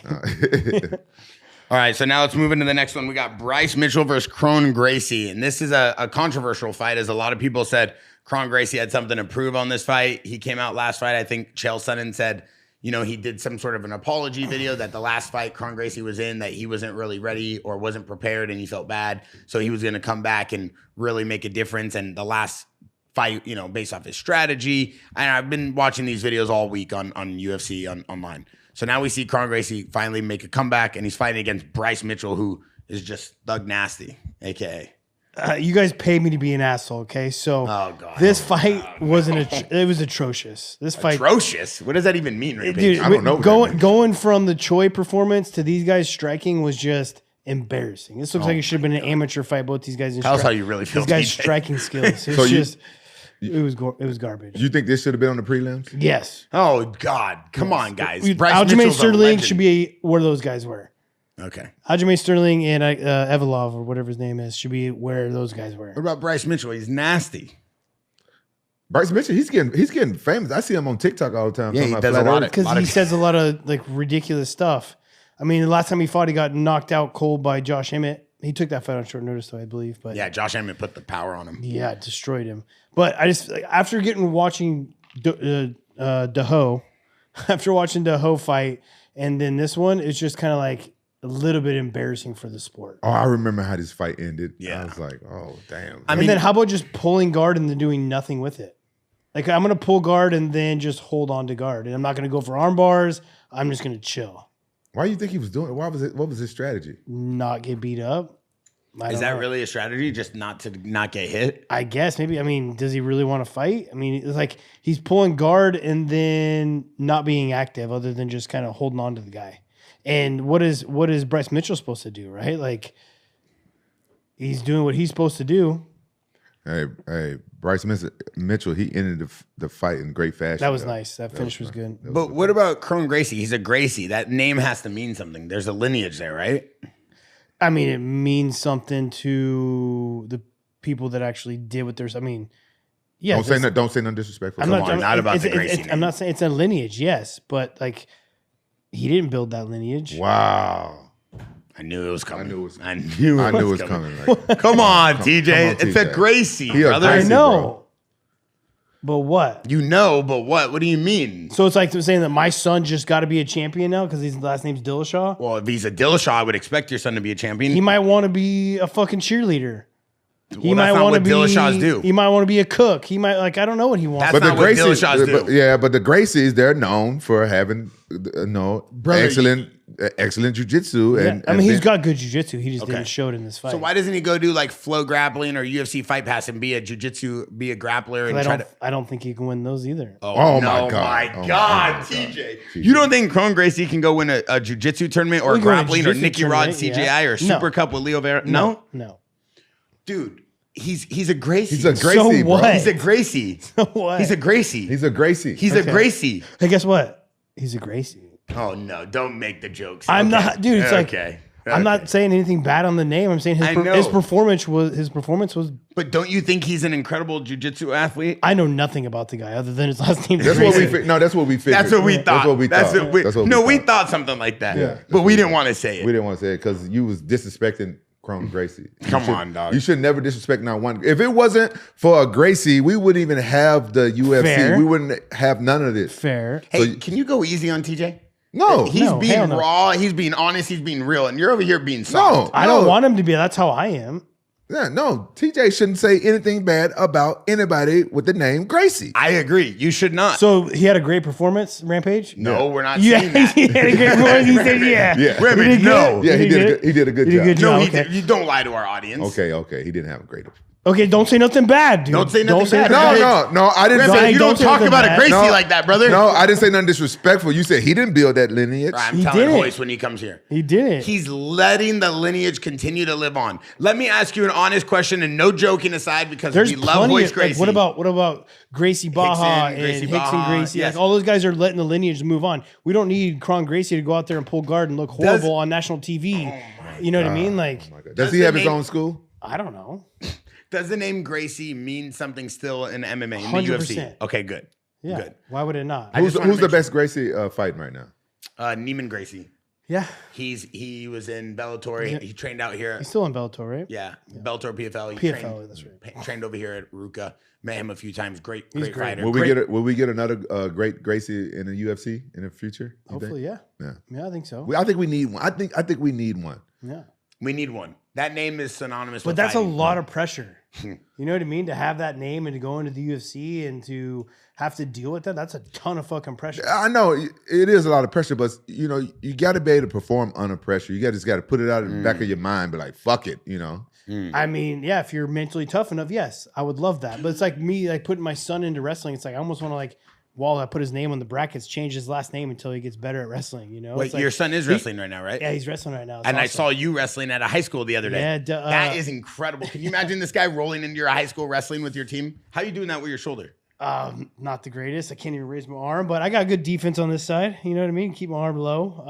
How's Does it it feel hurt? to Does it hurt though when you do stuff? No, it doesn't work. Like I can't like raise my arm and do certain things. But it don't hurt when you do it. No, my pulling strength is strong. I just can't. There's a lot of techniques I can't do. My shooting's not that great. I haven't wrestled in a real wrestling match for 15, like practice for over 15 years. You know? Hey Bear, do me a favor, bro.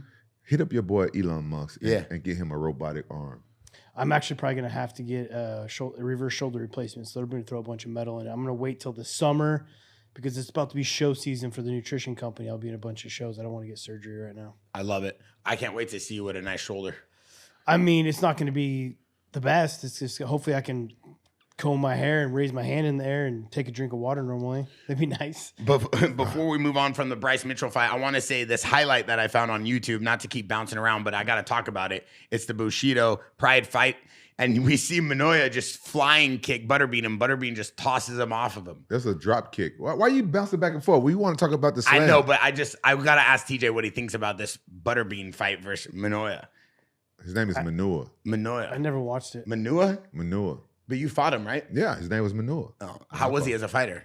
I'm gonna tell you something. The kid was game. You know what? I broke my fist on his head the first 2 minutes in the first round because the people in Pride they came and told me I had too much tape on my hand. I was taping my hand regular, and they came and told me I take some of the tape off. I was like, why they fucking with me? And my people's like, oh, you fighting a Japanese guy. He's kind of smaller than you. And so I took it off, and the first time I hit him, I heard it. So I had to finish him with knees. Did it Did hurt you the stop whole hitting way? with it? Now I hit it. I punched it a few more times, but now I was thinking like I'm just gonna fuck my hand up even I've worse. never broke my hand. I've always wondered how that felt. Yeah, You've you don't never feel it broke right your away. hand in a fight? I got like for some reason my hands just won't break. I don't know. I'm not joking. Like He's I, a robot. No, I just got TJ like I got Robot like Man. really big knuckles. I mean, I have like small boxing fractures Let me see in your my wrist. knuckles. Let me see your fist. Yeah, he's got I some. got like Yeah, you got pause for a little Yeah. guy. yeah. For a what? For a little guy, he's I a little know. guy. Y'all little guys to me. Don't say y'all little guys. I'm 6 foot. Y'all little guys. I'm your height minus 1 inch. No little guys. All right, so now we got Hey, Cyril. man, did you hear Short Kings are in, dude? Dude, don't, Don't point at me when you say short kings, Bro. Like, point your way, bro. I'm the king of slam. You can't go past Bryce Mitchell slam. No, Don't go on I'm to the gonna, next I'm fight. gonna let you talk about that right now. No, you was gonna call that a No, fight. I was not. I was gonna Why say you- why you now always- before I move on to the next fight, I got to talk about one of the most legendary slams of all time. But I'll let the Slam King talk about it. Slam dunk. Go ahead, talk about I'm the king of slam. it. Talk about it, Slam For dunk. sure the king of Yeah, slams. you invented it. That's right. I mean, Break dude, it you down. have to have the strongest lower back and hamstrings in the world. Yeah, I think my lower back. Slam someone. The way he does The it, way I did it. Yeah, yeah. bro, he picks people up while they're in a triangle from the ground, like bent over, standing up 100 or 200. What were you guys weighing in there? He was probably that night. He was probably like at least 230. 230. Like, I mean, damn. Hey, you know what? Even people used to put me in a guillotine. I used to let people put me in a guillotine, so I arch just whip them up too. That was your defense. You're like Chad Mendez. That's how Chad, like, we would start situations, you put yourself in the worst position possible, and we'd start with the deepest triangle you could possibly be in and be like, all right, get out of it. Usually people don't get out of it. You and Chad Mendez just do this. Yeah. Just neck flex. Yeah, I think my lower back is really strong because I used to work construction when I was a kid. So I've been working since I was 5 years old.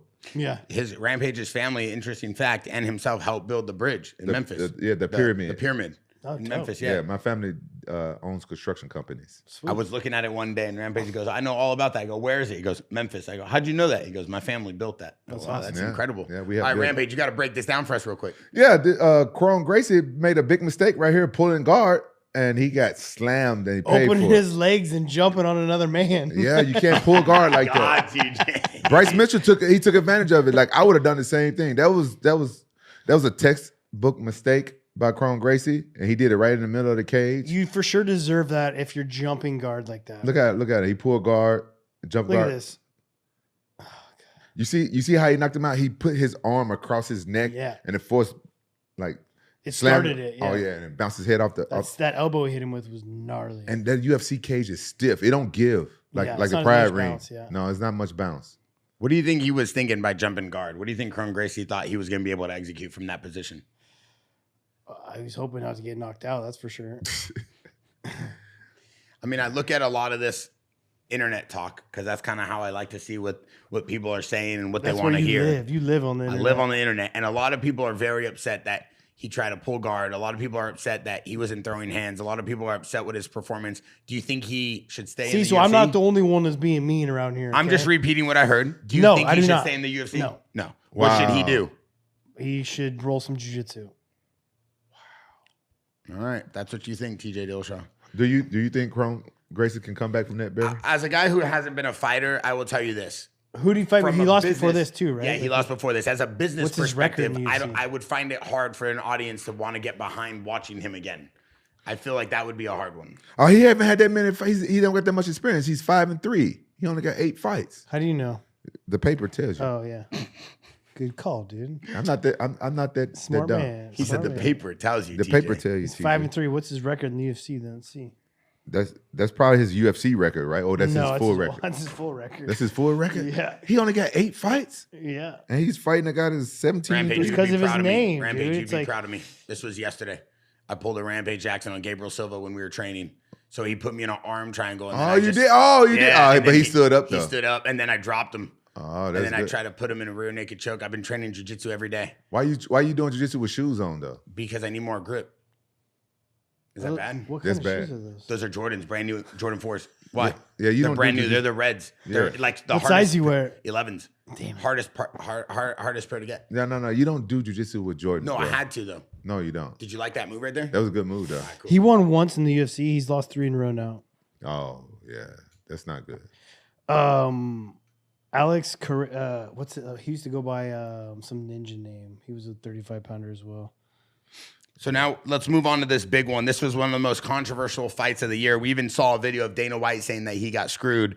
Ciryl Gane versus Alexander Volkov. You think that was very controversial? It's the most controversial fight of the year. Really? Yeah, Volkov for sure won that. I Even mean, Dana White comes outside and says, yeah, you got screwed. I'll pull up the video right now. I mean, yeah. I mean, it was. I wouldn't say it was the worst decision. The whole arena was booing. You don't think it's the worst decision of the year? No. Do you I don't remember think what would you call the worst decision of the year? so. Oh, I wish I did. I know there's been worse than that. I mean, it wasn't. It was this card, man. I wanted to go to sleep. I had to watch this card for this podcast, and I was like laying on my couch. I was like fucking trying to like fast forward shit because it was so boring. Here we go. White. This is Dana White. All right, let's pause the fight. Pause the fight. I gotta let TJ hear it. Does it come through my headphones? My point really is these judges who've shown bad decisions time and time again. Is there anything we can do with the commission to say, like, hey, can maybe re-educate it, if not? So here's what happened after that fight. You heard the boos. I went over to Volkov. I apologized to him. I thought he won the fight. And then the head of the commission came over and said, listen, we feel like that second round was really close and, could have gone either way. And both guys got rocked. We thought that, we thought that, what did they think? I can't remember which one they thought had the worst of it in the second round, but, they were making the argument on why the fight was judged the way it was. I had a problem with the battle fight, too. So we're hearing Dana White talk about how he went to the commission and asked him what he thought. It doesn't matter what I think. It really doesn't. Because See, he didn't at make the it sound end like of it was the the worst decision of the year. they- I was like, the He fight was. said no. He said it to Alexander, right? He said that he won. Yeah, but he said it to him when he was walking out of the cage, like right here. That's what Bear was talking about at first. I think. Yeah. That's when he said it to him. Dana White consoles Alexander Volkov after the fight, saying, "We'll make it right by you."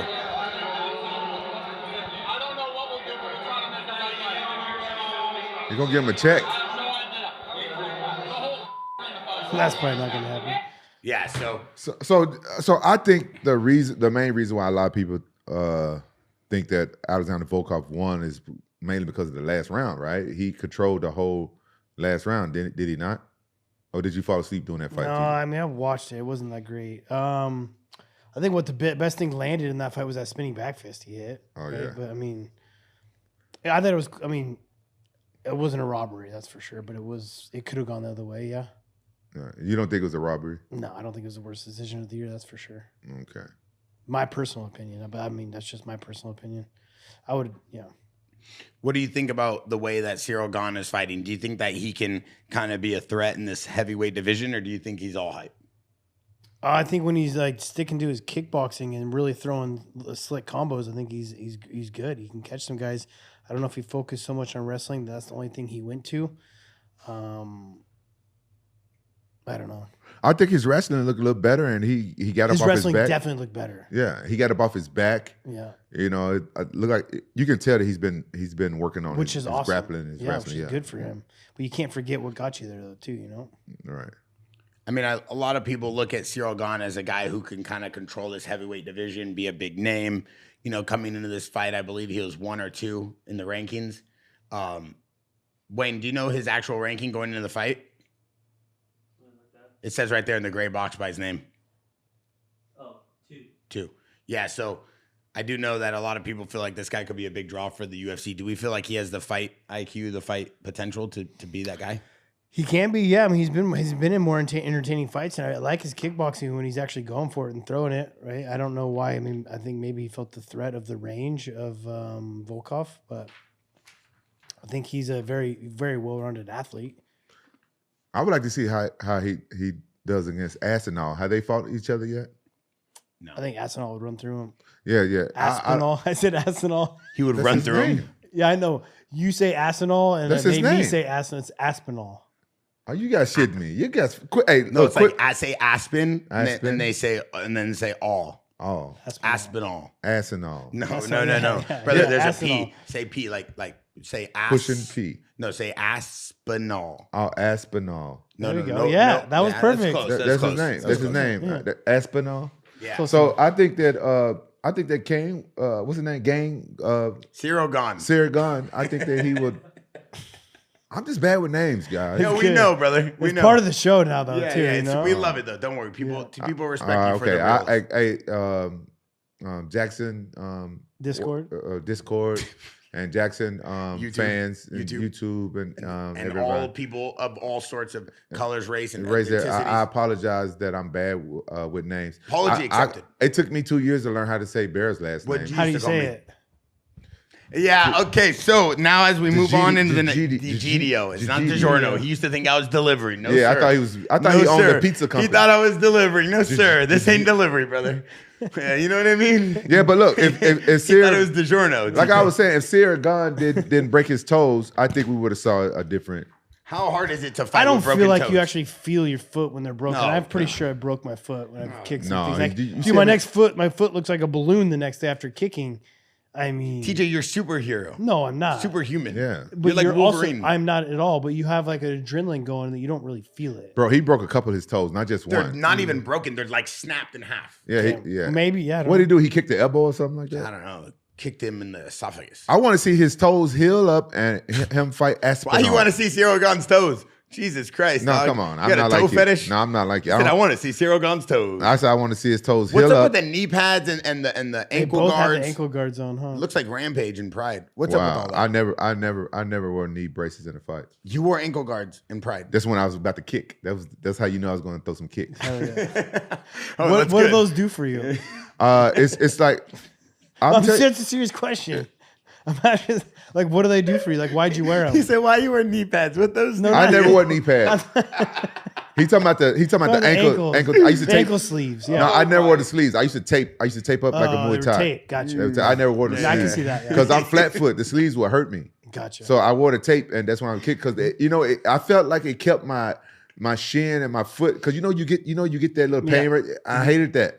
And you know what I used to do? I used to tape it. I used to have a little cushion right there in the little Oh, crease. no way. Yeah, just to protect myself. That's when you knew I was going to kick in Pride. That's what good. do you think? Why do you think they're wearing the ankle sleeves? Like, what do they do?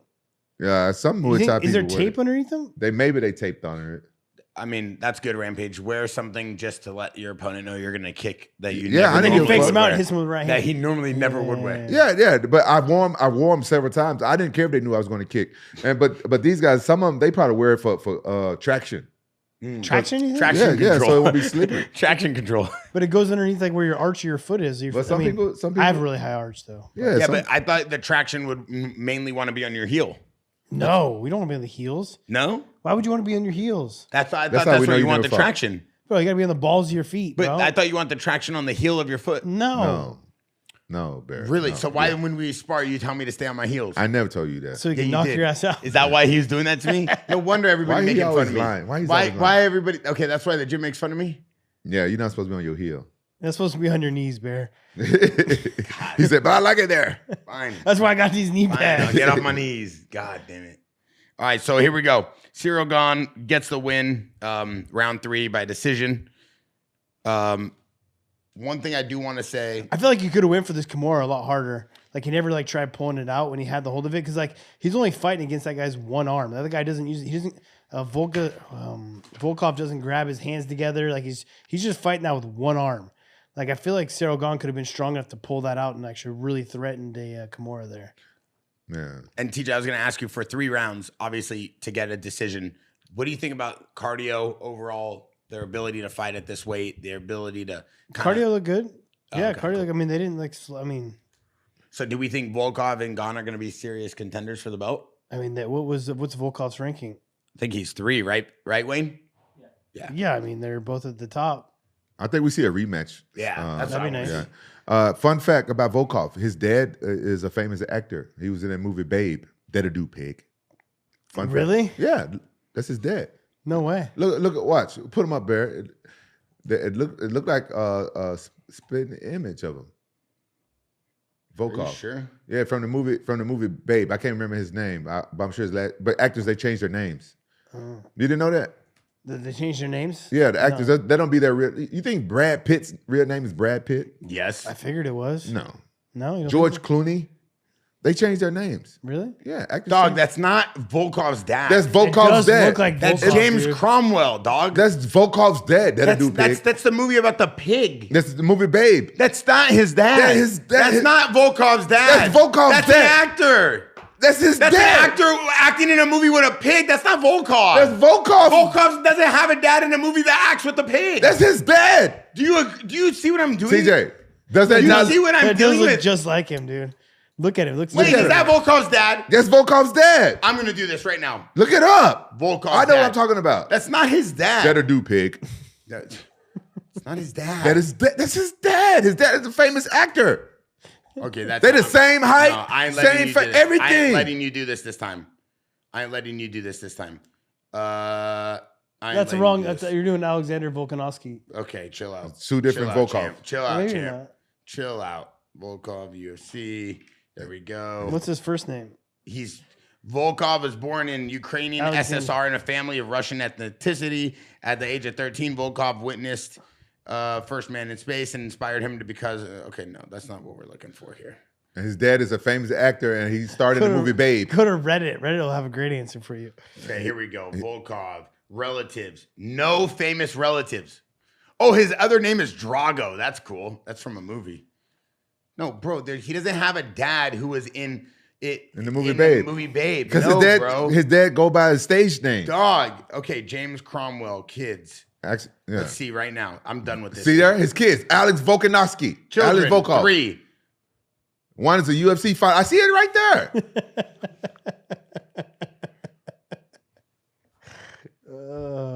No, wrong. I'm wrong. You're completely wrong. Take it back. I'm wrong. Yeah. I'm wrong again. Not even close. Not even close. Not even close. Okay, He doesn't but TJ, do they look alike? They look exactly alike. Thank you. How did you come up with this idea? Because I saw. believed you, Did you brother. see it? Like, I mean, how did you know that you look just like him? I'm really good. I'm really good. As soon as He I knows saw him. every movie, he knows people Really? that are in the movie. I don't know how. No, as soon as I saw Alex's face, I said, "Man, he looks like that dude from the movie Babe." Oh, that's why you sent us the photo of the pig. I was so confused. He sent me a photo of the pig during the fight, and I go, "What is this?" He goes, "That's his dad," and I didn't even put 2 and 2 together. That'll do, Like, pig. You don't think he looked like that guy? He looks just like him. Thank you. He looks like Patty Pimblett. No. Yeah, that looks like Patty the Pimble. Batty. I mean, I can see Yeah, it with somewhat. his hair like that. Like That Pat- literally looks like Patty the Batty. But okay, when his hair is not braided, he looked just like his dad. No, that's not his dad. Well, for here on out, that's All right, his let's dad. move on, dude. That's not his dad. Every time I see him, I'm saying, "That'll do, pig." It's not his dad. Hey, He's what, like, "What the fuck?" hey, what if he look at his wife and says that? Oh shit! Oh no. That'll do, pig. Okay. I'm let's doing move on. that next time. Next time I get a Here we BJ go. outfit. This is the big one. That'll do, Rampage's pig. favorite fighter. Rampage's favorite fighter, Ian Machado Gary versus Shavkat Please do that. Rakhmonov. Please do that. I'm gonna do it. Rampage, your Oh favorite fighter. man. I'm gonna tell you something. Ian McGarry, you know, I don't like I thought him his that last much. name was Machado. Yeah, No, that's it's why. Ian Machado Gary. So I'm putting them together. Yeah, which one is his last name? Gary is his last name. Machado is his last name. Machado's his middle name.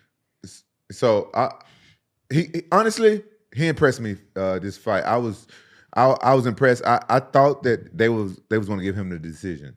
You did? Yeah, I thought they was going to they was Really? going to give it to. I just thought for some reason I thought they were going to give it to him because of the last fight the judges was kind of so I thought like they're going to give it to Ian McGarry and because I thought he was more marketable than the guy he fought. What's the name of the guy he fought? Shavkat?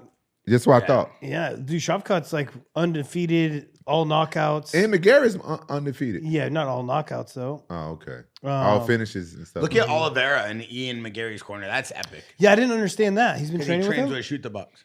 so he understands Portuguese because I heard him Yeah. speaking Portuguese to him in the corner Yeah. too. Wow, Yeah. that's cool. That's his He's whole pretty team. Portuguese. How long's he been training down there? I think the last 3 fights. So does he just go down there for training camps? I think he just stays down there now. Really? Yeah, I think so. That's cool. So Shavkat, he didn't look like himself yesterday. This I weekend. think he's fighting a very technical fighter. You know, like I think they're both good at range and got good striking. I would have expected him to maybe shoot more double legs, right? Which he ended up doing towards the later end of the fight. But it was a very technical fight. Yeah, they respected each other a little bit too much in the beginning, and I hate when fighters do that. Makes it And boring. but Ian McGarry, he kind of what you call it? He kind of stabilized everything by doing that calf kick, and Shavkat was too kind of like hesitant to come in. What did you call him? Chav- He's undefeated, dude. Put some respect on his name. I said his name, bro. What did you say his name was? Shavkat. It's not Shavkat. What the fuck is his name? His name is Shavkat Rakhmonov. The thing I love most about when you mess someone's name up is it's always sexual innuendo. Yeah. How could his name be Shavkat? That's what I thought. I that's not thought what that was you guys were saying. No, we never said Shivcock. Shavkat. Okay, how you say it? Off his cock. Like, what is How it? you say his last name? Damn. Shavkat. How you say it? Shavkat Rakhmonov. God, you said that really good. Yeah. My runner bitch. No. Look at this. Ian McGarry during the middle of the fight had to swap out his shorts. Yeah, I His thought that shorts was ridiculous. Why did But- they do that to him? Because he had his shorts ripped in the back, but it was like he's got underwear underneath. You can't see nothing. Like, Yeah, what a weird now he has thing to do. worry about switching his shorts out in the middle of the round is ridiculous. Well, Isn't that's the that a first weird time. thing to focus on? Yeah. That's the first time for They're like, everything. oh no, Venom is gonna be very mad. We gotta switch these out. What do we think of the Venom gear? It's better than Reebok. Way better than Reebok. Really? Yeah. You didn't like the Reebok gear? I fucking hated the Reebok gear. Hey, they didn't sell. That's why they're gone. That shit didn't sell. Nobody liked that shit. That's what they get. I don't Karma at its finest. Fuck Reebok. And I'm glad nobody liked that Hell shit. yeah. Ugly ass shit. They try to send me some of that shit. I'm like, man, I don't want none of this bullshit. The fuck wrong with y'all? We This need ugly ass Nike to shit. come in. Yeah, we need Nike. Nike be dope. Nike be dope. Jordan. Have you seen anybody at a gym actually buy Venom though and wear it? I've never seen anybody wear Venom. I've seen people wear I've Venom. seen people buy like Venom boxing gloves and shin guards. Yeah, and that things I like have. That, That I have. But I don't Yeah, see they got. like I've seen Venom out there. That's not Venom a UFC. sportswear. Yeah. Yeah, Reebok just wasn't. It don't ring you as a MMA brand. It was almost like it was its own form of Reebok because Reebok's better than what they gave us. You know, like the stuff they were giving us from Reebok was like stuff they bought at the flea market. It was cheap. as Yeah, shit, it was huh? very cheap. Did you like your Reebok No, kick? I hated it. See, Reebok, y'all suck at making And I went kicks. from fighting Barao and defending my belt to having to wear the Reebok kit. Bro, I had some dope ass Reebok shoes before all this shit happened with my name. You can custom make it and put my name on them. And Oh, I they remember was you used to be able to custom make you. I did that dope. too. when I was a kid. never wore them. As soon as they fucked me over, I said, fuck them. I never wore those goddamn Oh, because you got shoes. screwed out a bunch of money, huh? Yeah, I got screwed out of every goddamn thing. Yeah, fuck them. So as we move on to this, obviously Ian McGarry lost. It's his 1st You're loss. saying his name wrong too now. Why? You said McGarry. That's his name. No, it's Ian Gary. You said Ian McGarry. Stop. Ian Gary. Okay, so You obviously said Ian McGarry as No, well. I didn't. Yes, So you did. Ian Gary His name is McGarry. You put the Machado in there with it. You're messing me up. No, that's his name. No, Ian is McGarry. Machado Gary. his wife's last name? I Yeah, believe he so. took his wife's last He name. didn't take his wife's last name. He let his wife have his last name. Well, no, Bro. it's on the paper. He Bro. took her last name. Bro, he took But his that's- wife's husband's last No, name. Oh, it's that's that, right. It's so That's that what the it is, kid, huh? No, he it's took so his that his kid could feel part of the family. Bro, he took his wife's husband's last name. That's right. Because that's That's where all this shit came from, right? From what That's- I've understood, because that's the kid's last name. He wants the kid to feel part of his family. He wanted. And so his mom wrote a book about being a wag. He wanted his wife's husband to feel loved. We have to move on, dude. We're never gonna get a guest on this podcast. Fuck him. I don't want him as a guest. But I can't say I don't know how much I respect. As a fighter. Yeah, he impressed me more Okay. because Are you He a had fan a of great him? fight. because he almost choked. He did. What's his name? Shavkat. Shavkat. Shavkat. That's what I said. Shavkat. He almost choked Shavkat out. Hey, it's getting late. Okay, it's getting late, and you're throwing off the whole energy. Shavkat with a T. Shavkat with a T. Okay, and Everyone's names is gonna be so different. yeah, now. and I do want to say something. The guy's undefeated for a reason. I'm surprised he was able to withstand that choke. I thought Ian Gary had him. I thought it was over. And the way he was staring at the camera, I don't know if you guys noticed that during the fight. He's literally looking into the camera. His chin was tucked, so it was more of like a face crank. It wasn't across the throat because his chin was down, but it was still going to hurt him, right? But it's never going to make him go out because his chin's underneath the arm. But Ian Gary had it close to getting it. He pulled his arm out off the top. What do you think he did wrong? What do you think Ian McGarry did wrong? I don't think he did anything wrong. I think that Shavkat just did a good job of putting his chin low as soon as he got his back taken and was aware of where his hands were gripped. Because look, he's got a good grip here, but his chin's just too low. He's doing more of a face crank than he is a choke. I think Ian McGarry is a little bit too high on him because he's tall, right? If I think he was a little bit lower on him, he could have. Yeah, but he's got that body triangle. He can't do a body triangle any lower than that. Yeah, And he that coulda- body triangle's gnarly too. Look, he should have thrust in his back a little bit more, bent him backwards a little bit, make him more I can uncomfortable. see You want that, to yeah. break his back a little bit, Rampage? Yeah. What, like, from the...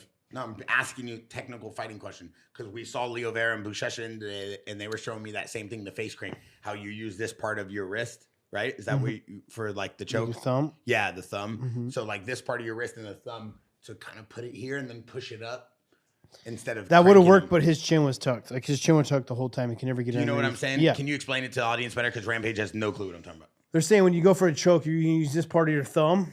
It makes a little like point. See that? And you're gonna put that point into the neck as you're choking at the same time. Or if you're doing this gable grip like this, you can pull it up and push it into the side of his neck.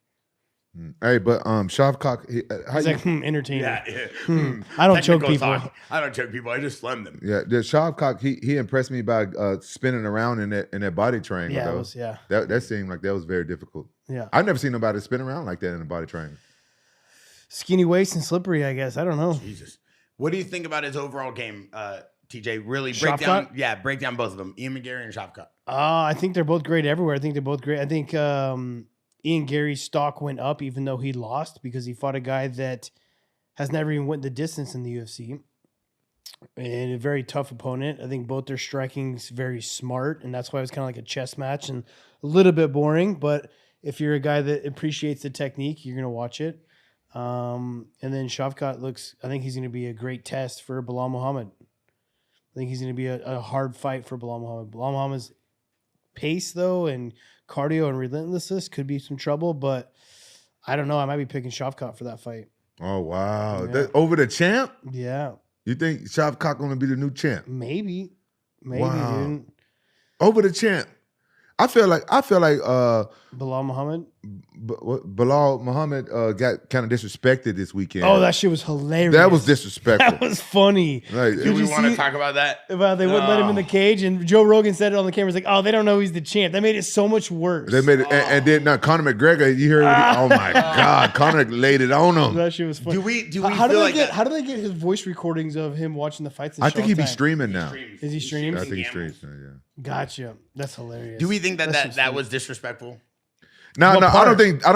I don't think Joe Rogan meant it how it shit's came off. funny, He's though. so funny, dude. Joe Rogan. Like, oh, they don't know he's the champ. No, Yeah, hey, Joe Rogan put on a stand-up comedy right there. Yeah. He had the whole audience. Yeah, you know Joe Rogan didn't mean it disrespectful. You know No, what I'm he's saying? one of the most respectful No, when it bro, comes to martial arts. Yeah, And yeah. he loves martial arts more than anybody. I just think it was so funny the way he went about it because the whole audience, the whole arena went nuts.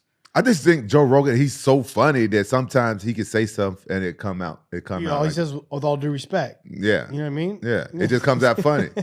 All right, now we got the final battle. Alexander Pantoja versus Kai Asakura. They brought in this guy from Japan. They brought in a champion. This guy came off a really good win his last fight against one of our good friends. Oh, Juan Archuleta. He beat Juan Archuleta. Juan Yeah. Archuleta with a knee, right? Like Knee to Juan the went to sternum, double yeah. leg him.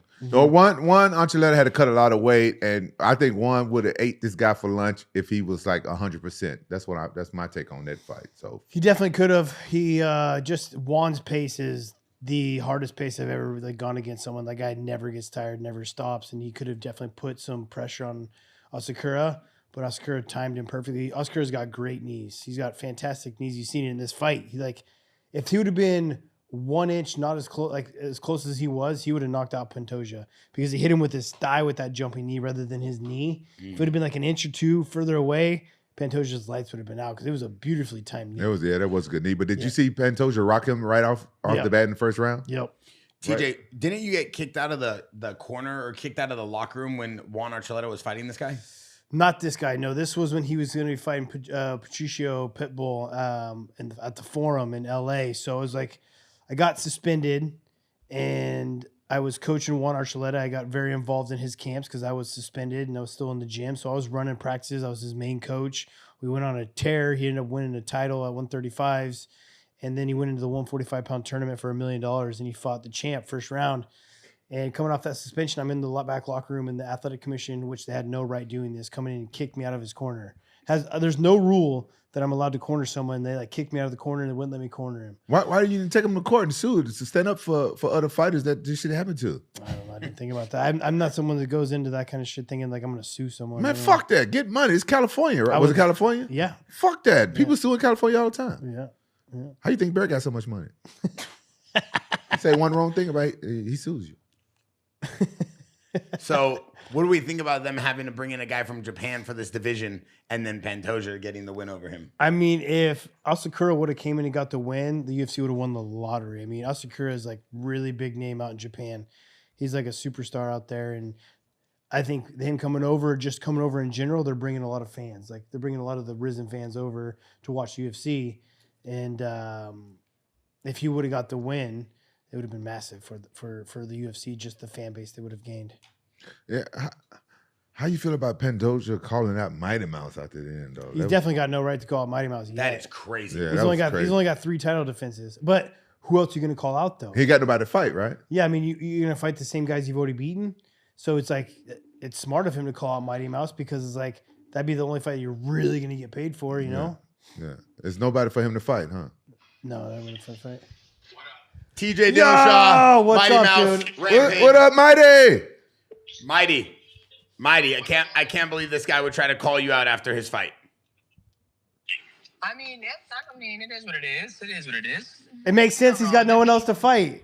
He's He's got to call you out. Like, you're the only name out He there. said, "I'm the GOAT. You're the GOAT, Mighty." He's not even close I conversation. got nothing but love for Pantoja. He's a good man, smart man. He's on the way to building his own legacy. And Are they recording right now? Yeah, Yep. we're recording. Cool. Tell your kid, hey, get your what's kids some up? shine. Look at his kids, Mighty. Always with his kids. Great dad. That's why he ain't trying to fight. They offer him $2 million. Mighty, they offered you $2 million. You said no. Mighty don't care. He want to hang out with his kids. well, they didn't offer me $2 million, but a different company did. Oh, okay. Mighty ain't got time for all that. You ain't coming back to fight, right? No, my black ass is retired. I don't know how many times I gotta say it. Love it. I love it. I love it. We want to still see that grappling match, you versus Rampage at the Intuit Dome. I'll tap Mighty Mouse out. Come on, Rampage. Don't. Let's not get ahead of ourselves. All right? Ah, yeah. He's in front of his kids. You Wow, think he's gonna let you talk like that? wow. That's rude, Mighty. You could have gave me that one. He's in front of his kids. Do your boys want you to grapple Rampage? You guys want me to grapple Rampage? Yeah. Yeah, That's right. He got one kid that knows what's up. 50-50. I got my money on Mighty Mouse. I got my money on Rampage. my money's on Mighty Mouse. My money's on Mighty Mouse. Come on, he kept Smart man, TJ. Smart man, TJ. Oh man, I would tap Mighty Mouse out. Hey, Mighty Mouse, before we let you gonna go, do? what is one thing you would do if you had a grapple Rampage? Rear naked choke. Just pull guard. Let him get tired. My guard. Let him get tired. I passed your guard. No, you didn't. I pass his guard His easy. kid said, I pass your guard. Mighty Mouse, don't take that from the kids. He got the best family. All right, we love you, Mighty Mouse. Thanks for answering. All right, man. Ciao. Ciao. Later. Late. Mighty Mouse the best, Man, bro. I tap Mighty Mouse out. Yo, He's a chill out. great human Don't being. do all that. First in front 5 of his minutes. kids. I tap him out in 5 minutes. You I don't really think so? dude. Knee bar. I Bro, got a sneaky knee bar. Bro, sneaky knee bar. This guy just tapped out like a 250-pound black belt that's like 6'5" at Worlds. I'm a 250-pound black guy.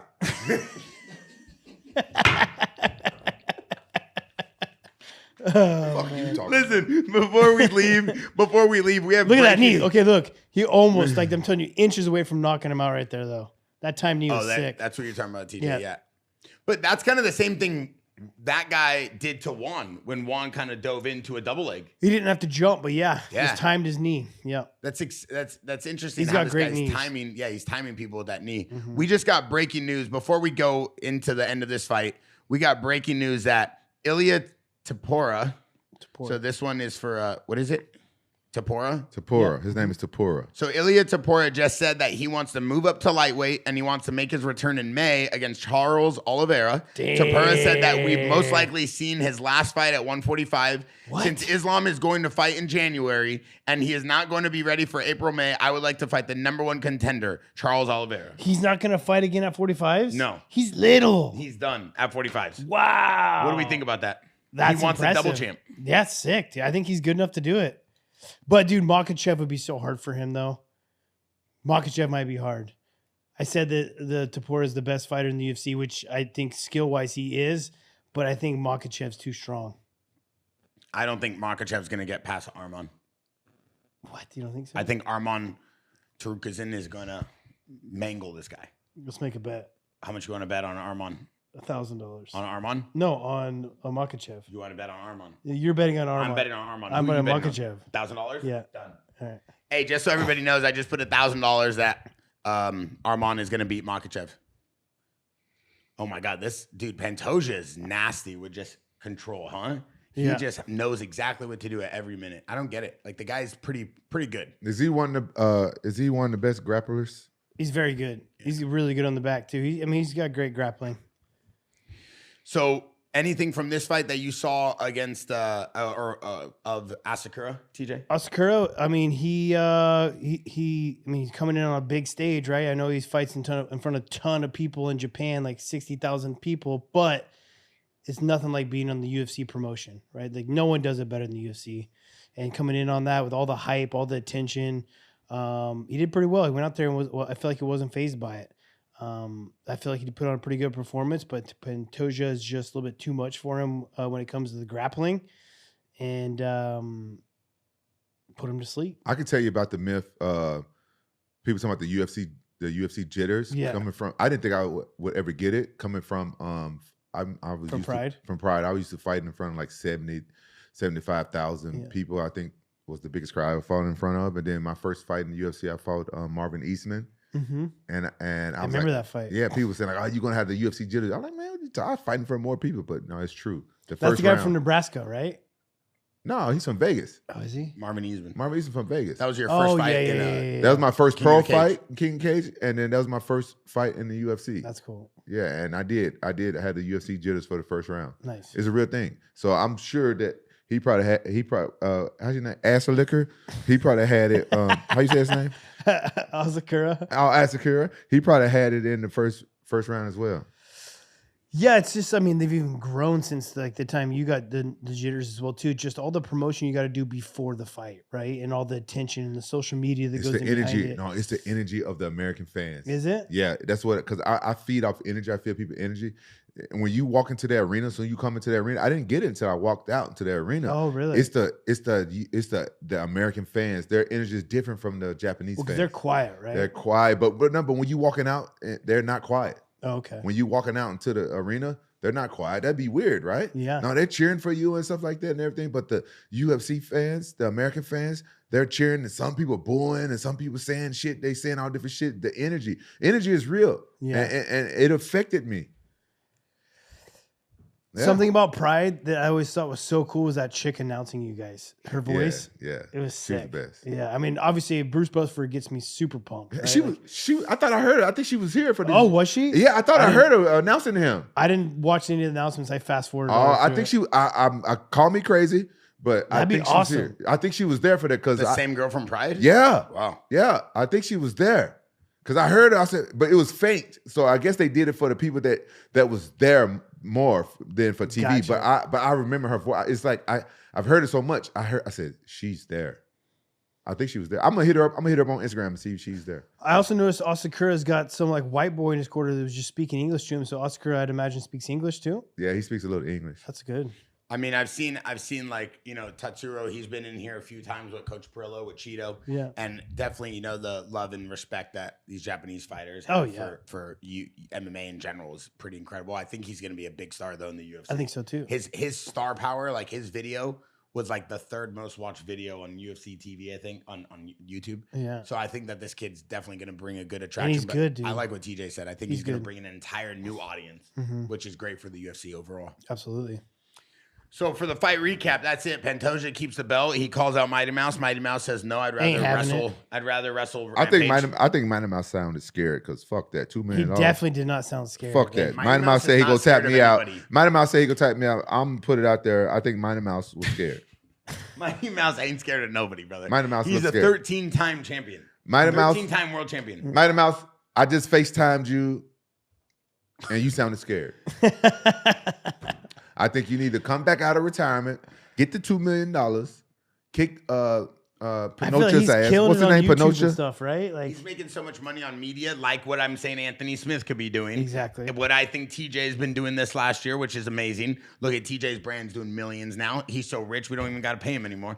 But basically, I think it's crazy to think about the fact that he's Hear me not out. scared. Mighty Mouse, come back out of retirement because your fans think you scared. Come back and kicks Alexander Pinocha's ass. Pinocha. How about I give Mighty Mouse a payment to wrestle you at the Super Cup in November as a super fight nogi? Well, hold on. Why only Mighty Mouse get a payment?